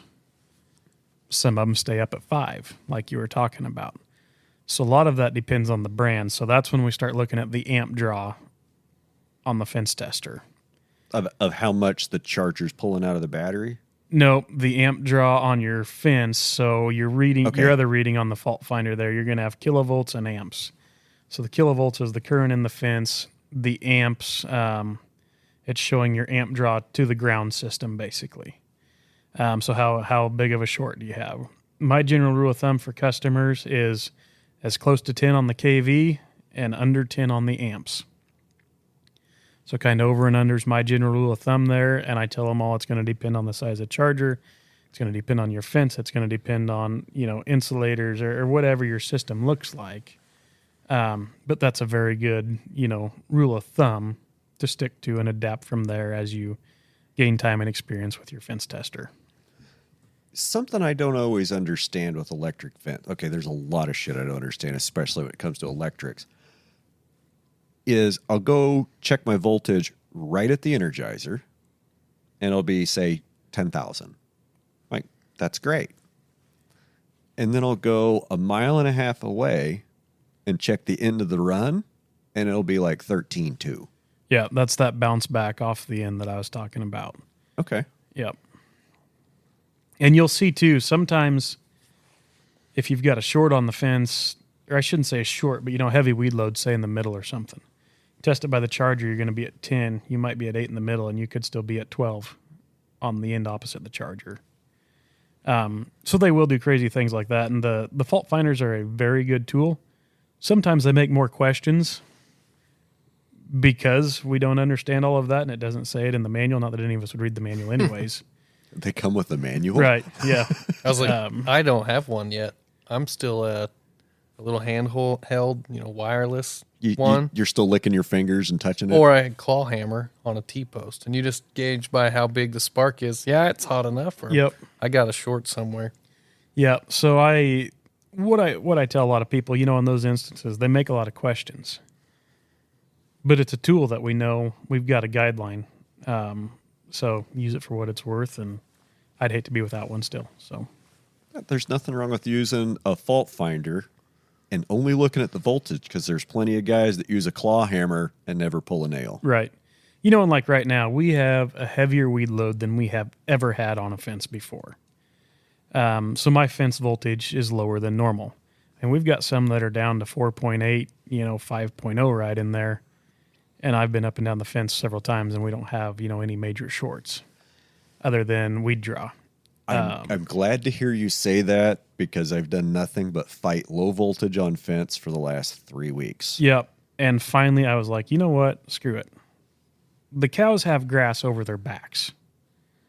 They're eating these weeds that are causing the problems. They're not getting out. As long as I stay on top of my rotation, we don't have any issues.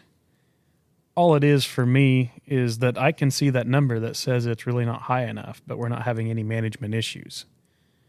So until a management issue arises, I'm not going to worry about it. Yeah, we've been going around with the mower on the skid loader and trying to knock down some weeds so when we do get a good heavy snow, all the fence isn't buried. And the voltage is slowly coming up as the weeds mature and start to dry out. So, but like the other day, I just moved some steers, and I actually put a bigger charger on there. I went from 2.5 joule to an 8 joule just because of the weed load. The steers were in a new pasture they hadn't been in. I was going to be gone, and I didn't want there to be a problem. So we put the bigger charger on, and I put my fault finder on there, and it says 72 amps. I'm like, Ooh. Okay, we've got an issue. Yeah, that's a big ground. Yep, so some deer had ran through and twisted the top wire that was hot in with the second wire. So, a lot of times right now we're still seeing 20 amp draws with the weeds and stuff. But just to drive the point again, the tool told me what I needed to know. We had a short there, and we got it fixed. So we went from 2.3 up to 6 once we fixed that. So, it's nice to know those things. And I didn't have to, where the charger was, it's by a well. We've got an overhead wire that went about 50 yards to a fence. I went up where that overhead wire was hooked. It said the shortest to the left-hand side. We've got about 100 yards of fence on the left-hand side. So, it was, 30 seconds to go find it. And because otherwise I would have headed the other direction if I didn't have that fault finder, because that's where 90% of the fence is. I guess I'm a little different. A lot of ours, where our energizers are, they're kind of at a watering center, so they'll be, 2, 3, 4, 5, or 9 radial fences off, radiating out from there. So a lot of times they're kind of at a center, or I can go to a water center and I can disconnect fences and see where my problem is. Right. Yep. So I've never learned to trust the arrow on the fault finder. Obviously bigger number on the big number on the big screen, larger the problem. The arrow always seems to, I've never seemed to pay attention to the arrow. It's like, okay, that's what it is. I go to my, it's effectively a bank of switches. Yep. You're isolating circuits to see where your problem is. I'll just turn off a fence and see how much voltage recovery I get by isolating sections of fence. And for the arrow to be effective, it can't be on a multi-wire fence that is hot, because otherwise that short circulates as the power is circulating in there. So that's why it doesn't work for me. So as long as it is a single strand with a dead end going away without any other wires coming off of it anywhere. Well, Dad, that explains why the arrow never made any sense to me. That will tell you where it has to go. But yeah, in a instance like that, that makes it trickier. And I've told a lot of people, because if sometimes I'll get a call, saying, hey, we got a 50 amp draw. We've got this 3-wire high tensile fence. We can't find anything. I say, okay, it's going to be a pain, but you got to isolate each wire individually to use the arrow function. But on something like that, it's kind of a last resort to start disconnecting wires and isolate each one single. So what we've done is either use cutout switches, or the major fence companies hate that I do this because they say it's not right that we don't use an insulator. But on our water traps and stuff, we've got either hedge posts or creosote wood posts. I use a gate handle, but I use a galvanized or a nickel-plated eye with a lag on it. I lag straight into the post to hold it, because when we rotate and have a gate open, if you have a wire loop tied on there, the cows rub it down if that one's not hot. Yeah. So that's been my solution to that. And then I just wrap electric fence wire around that tight, loop it around to whatever wire we need to go to. So we can just put a second hook on there that's dead and not tied to anything. So that gate, I can still have it up. Cows don't get out. I can hook it on the hook that is dead to isolate issues like that. Never would have thought about a frickin' lag bolt in your post to hang a gate on. Yeah, that was just one of trap. those things that dawned on me one night. So I'm like, all right, That's why he's got the business. guess that means Yeah. we're taking a gate handle to the hardware store, and I'm going to see which one it fits in, because not all gate handles fit in the right ones. Yeah. And I love the Dare old Ironside gate handles. Is that the black handle? That's Yes, solid, the black one that with the solid steel has tube inside. barely any flex. Yep. Because anything that has a spring, It blows out. Yep. So yeah. those have been very reliable gate handles for us. That's what I use. So I've sourced the lag screw eyes that fit that one right. So there's a lot of things we do off the cuff on our place that are not kosher to the fence world, because we're real world ranchers ourselves, and we know what it takes to get by and what's going to last or not last. You were talking earlier about, just energizing a top barbed wire on an all wood fence. Like, to us, since we're here, we've seen Steve Kenyon do that for years, and it works just fine. But there's probably a lot of people in the world that when you tell them, hey, I'm going to go hook up a charger to barbed wire on a wooden fence, they'll say, well, that'll never work. That'll never work. Yep. Well, you've never tried it. And here's my hot take on it. So everybody says you're going to leak voltage. Fair enough. We can put up a better ground system. We can put up a big enough charger to overcome that. The other thing is, say it rained and the posts are wet. Yeah, we'll drop a couple thousand volts. But that animal's grounded better than they've ever been before either, because the ground is wet. That post is going to dry out at the same rate the land does. Yeah, in the rain, you need about 6 volts to shock a cow. Right. So everybody, it's just like I talk about in my talk about the systems approach of everything. A fence charger is a system. It's a very simple system in a complex box. All it is touching positive to negative, and it will shock you in between. No different on the fence. Yeah, you might have some voltage draw and things happen when it rains. We don't use hardly any insulators, because insulators are the number one failure point in an electric fence.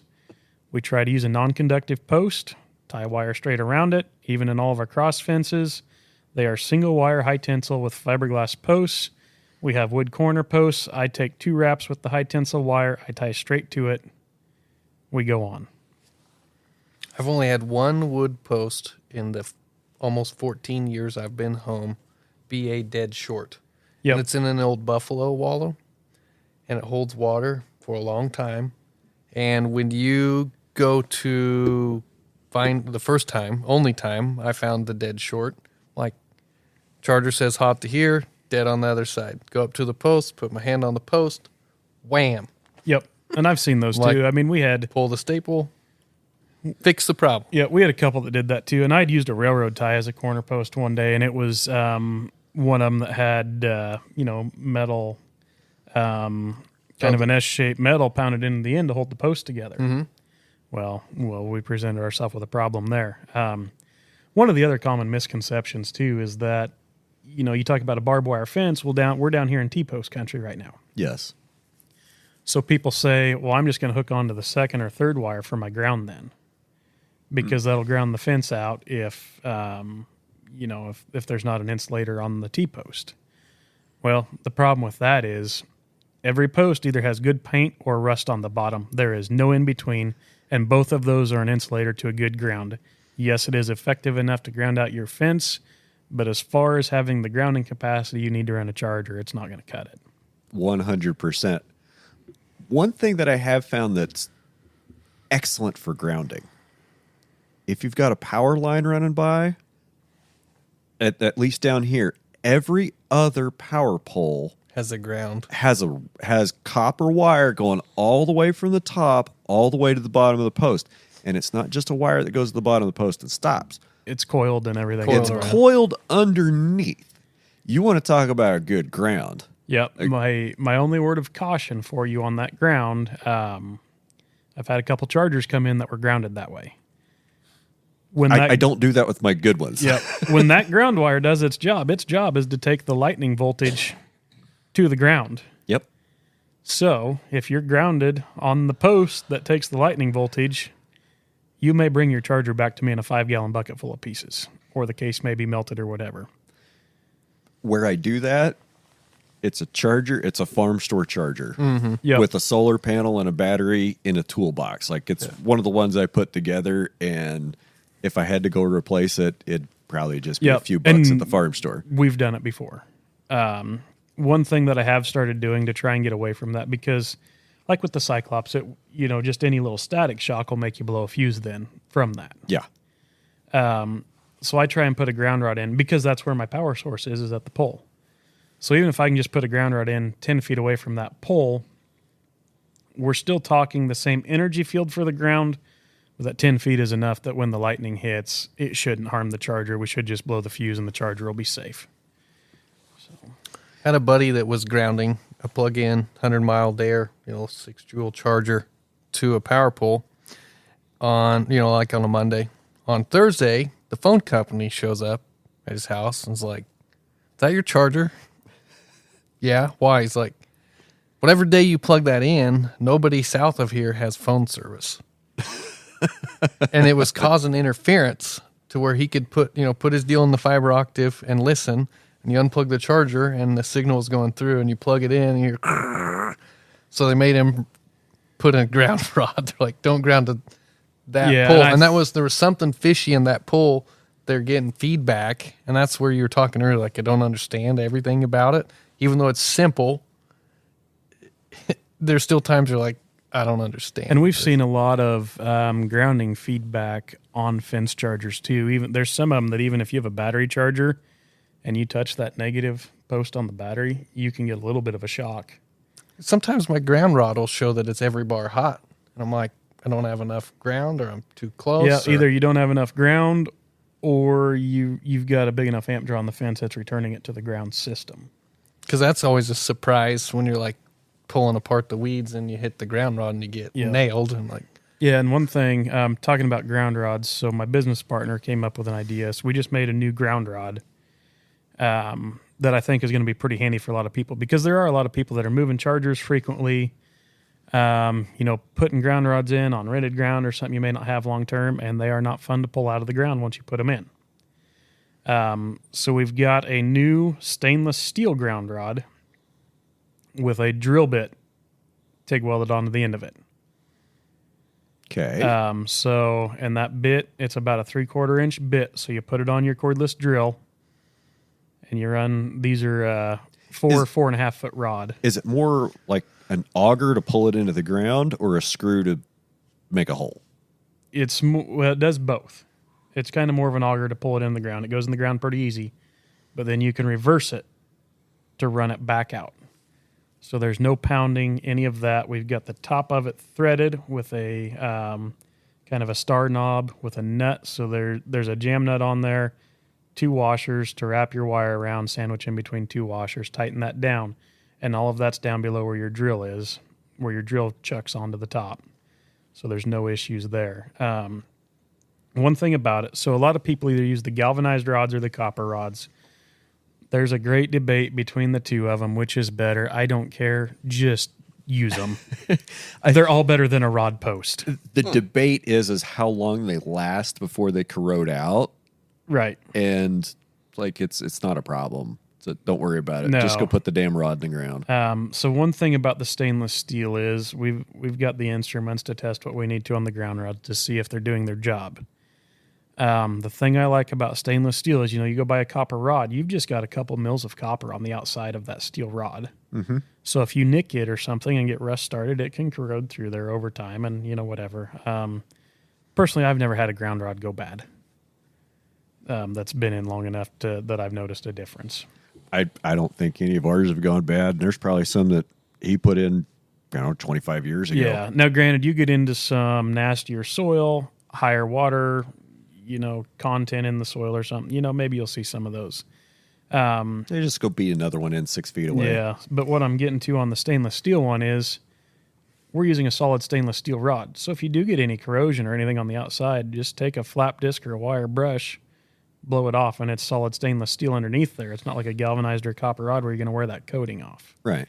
So it is a little bit more money up front for the system, but you've got a lifetime ground rod then, and there's a warranty to back that. Good stuff. How far away are those, you think? We've got the rods now. Oh, well, I might have to try one of those. We actually just got them about a week ago. I just put one of the actual production ones in to test it on some sheep fence before I left. But I'm hoping once we get back, I can get the wife out there. We can do a grounding demonstration video showing how to put them in and out. And then we've got a card made that goes with it for all the different guidelines of how many ground rods you need for, what size charger and everything like that. Okay. But trying to figure out a portable ground system that is effective has been a struggle, honestly. I mean, it's been something that's been needed for, I don't know, I was looking for one 15 years ago. Right. There's the little, 3-foot T-handle ground rods and stuff, which work, but if you start trying to run a 12-joule charger or something, that doesn't work. You don't want to go pound in 10 of them. Or if it doesn't rain, yeah, and you get dry past that. Yep. So your ground's not affected. And the other thing these do too, putting in that 3/4 inch hole, soil falls back in around it, but it gives you a good core to dump water into also, because the rod itself only needed to be about 3/8 in diameter to accomplish what we needed to do. We didn't gain anything by going up to a 1/2 inch rod on this system as far as the grounding ability. So now we've effectively made a trench too that you can take, even just one of these, water bottles is enough water to do what we need to do, because you have a hole around that ground rod, the top foot or so, the dirt hasn't filled in. So right. You dump a little bit of water in there and you've effectively put that in your grounding zone right away. That's something that a lot of people fought last year. Absolutely. Is not being able to keep fences hot. It seemed like every other day somebody was like, I can't keep my fence hot. There's no faults. It just won't have any power. Like, yeah. And I was to the point of, seriously wanting to shut my phone off a year ago because everybody's calling me saying I need a bigger charger. So I'd love to sell you one, but I'm not going to fix your problem. you could have just changed your voicemail greeting to, if you're calling me to buy a bigger charger, take a 5-gallon bucket and go irrigate your ground rods and call me tomorrow. And so what we ended up doing on a lot of them, and most of it was, small calves getting out. But unfortunately, they're getting out on crops or on roadways or, posing a hazard that way. And there was guys grazing a lot of CRP and different things, so just a lot of single wire fences. So one of the best solutions that we came up with for most of those calves and stuff is I told guys, I said, I understand it's going to be a pain to go run a second wire. But you run that second wire and hook it straight in with your ground system on the charger if you're grounded properly. That solved 99% of problems right there. And I had to do that with some fall calves a couple of years ago. They were ducking under the single wire, and they were rubbing on it, but it was just so dry the fall of 21 that we weren't getting them shocked. So we ran a second wire, and we only put it, about 8 inches below, low enough that they wouldn't duck under it to make them put their head between the two. And it took one day, and we were trained. We were good to go. But if you put it in with your ground system that the charger is grounded to, that's like the same thing as walking up to that charger and touching the fence and the ground terminal at the same time. For reference, anybody listening, that's a terrible idea. It is. I was working on a charger a while back and had a brain fart. Was testing the capacitor because I thought we had a capacitor issue. Well, I hooked one lead back up, not two, and it was the positive lead. So I fully energized the capacitor and did not take the charge off of it. So I had my pliers in there digging around. Oops. That went through me. And just on a 2.5 joule, it melted the corner of my pinky nail off. Ow. Where I connected it. And that's where you showed me today. You're like, make sure you Yeah. discharge the capacitor before you do this because it will bite you. And it will hurt. I got bit last week. I was working on some fence that I was pretty sure was unhooked and turned off, and I'd been working on it, and I was kind of working my way back to the charger, and I found a dead short, and I picked the fence up, and then I touched the wire again, and I was laying on the ground. Some days you're the fault finder, aren't you?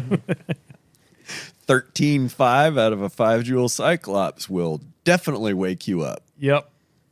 It kind of ruins my day when That's that like happens. there's two types of people on getting shocked with electric fence. Ones are like, damn it, that sucked. I'm going to keep working on this. Hopefully I don't get shocked again. And the other person is like, ruins their entire day. They're in a bad mood because they got, just thinking of people I've worked with, there's some ranchers, once they're shocked, they are done. They're grumpy. And it does hurt, but it's like they're mad. Oh, it makes me mad. It makes me mad at the world, mad at myself. But I've never gone home after getting shocked. Yeah. I mean, just shake it off and keep working. I mean, there's shit to do. Yep.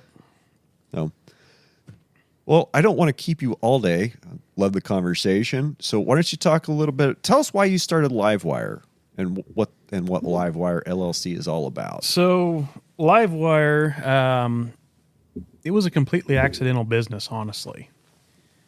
When I came home in 2013, we were trying to increase our grazing intensity. I went to the local farm store, and we got some pigtail posts, we got some poly wire, and we got a reel. Literally, that about ruined our whole grazing career because we bought junk supplies to start with. Nothing worked, nothing lasted. It was just a bad experience. Then, when I was first home, I bought 3 farm store, supposedly 100-mile solar energizers, over $600 a piece. By the end of the grazing season, none of them worked. So that was kind of, I told Dad, I said, I think I can make something better. So I started experimenting, and, it's a simple solution. I thought, well, a solar panel will charge a car battery will run a fence charger. That's what we're going to do. Seems pretty easy. Yeah, so I built some for myself, and I figured out it's not that cut and dry. There's a lot of, little things that we've had to do over the years. And luckily, I have some very awesome customers that stood by my side while we made those tweaks and got things figured out. But, after I made those first couple, then some neighbors saw them, and, I'd put a picture of one on Facebook or something, and all of a sudden I got orders coming in for these. So I told my wife, I said, well, I guess we're going to try and come up with a name for this. And, so, I was trying to name this thing forever. And then finally one day I'm like, Livewire is kind of a cool name for that. So we got into building chargers, and then, I'm like, well, if we're going to do this, I can't keep ordering, every charger online or something to try and fill these orders. So we got in touch with with manufacturers to figure out who our wholesalers and distributors were in our area on different brands. And then it's grown more than I ever would have imagined.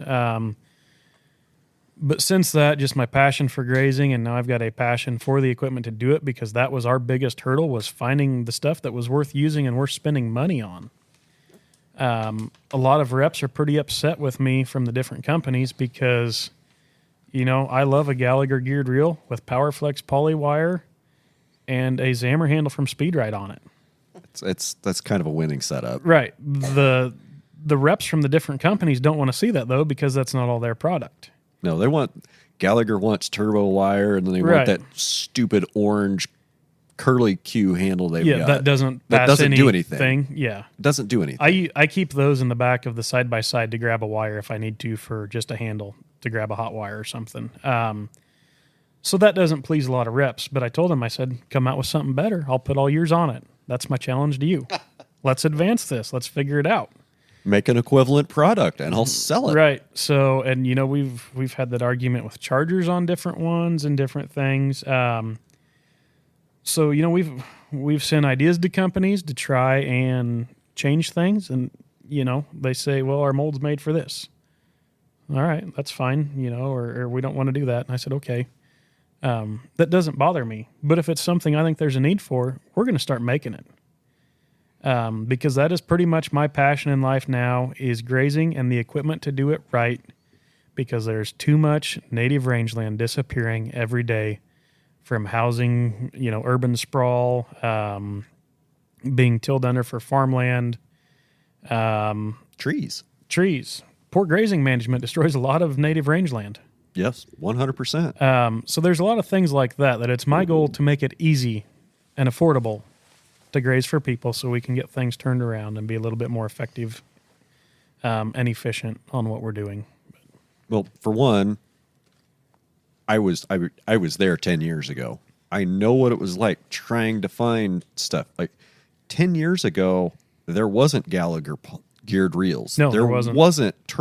There wasn't even turbo wire, much less polybraid mix 6. There was no Brian geared reel then. Yeah, there was almost nothing. And it's not a bad reel.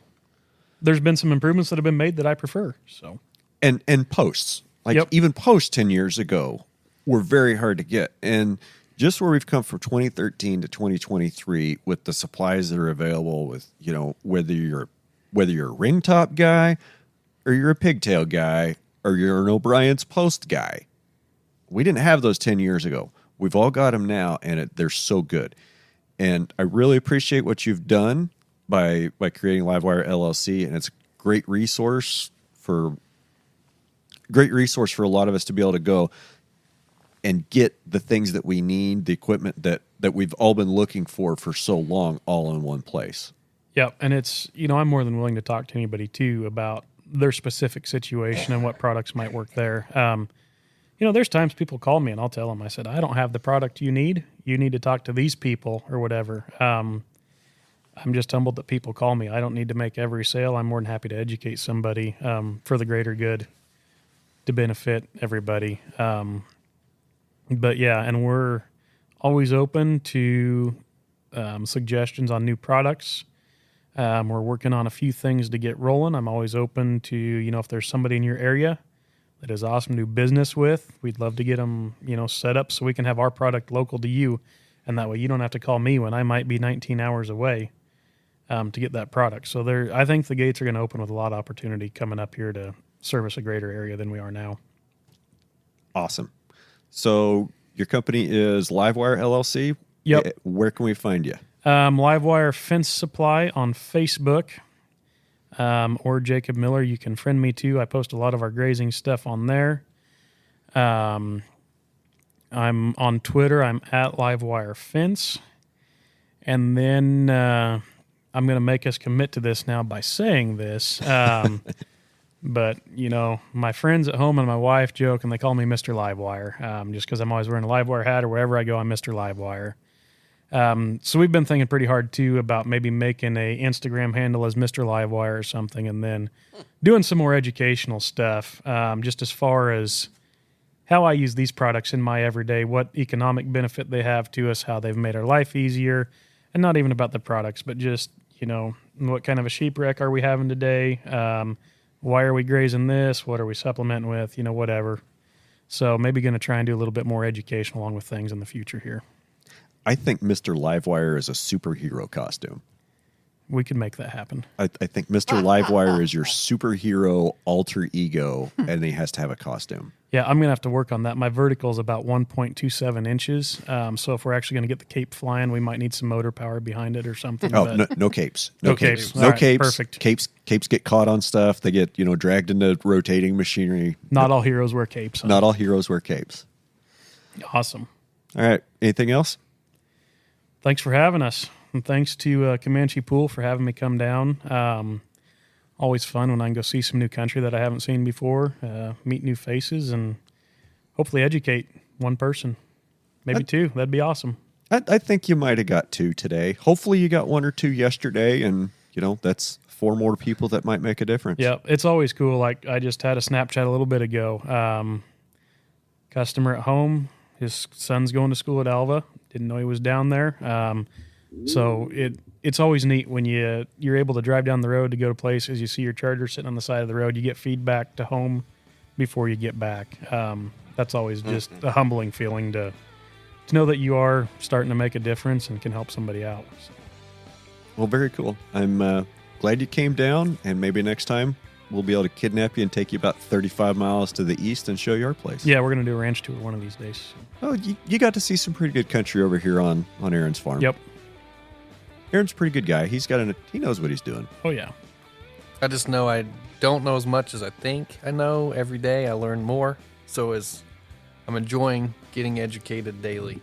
So, Michelangelo, you know who he is. He was being interviewed on his 89th birthday. And they asked him what was driving him. And he says, ancora imparo. That is Latin for I'm still learning. Never stop. Never stop learning.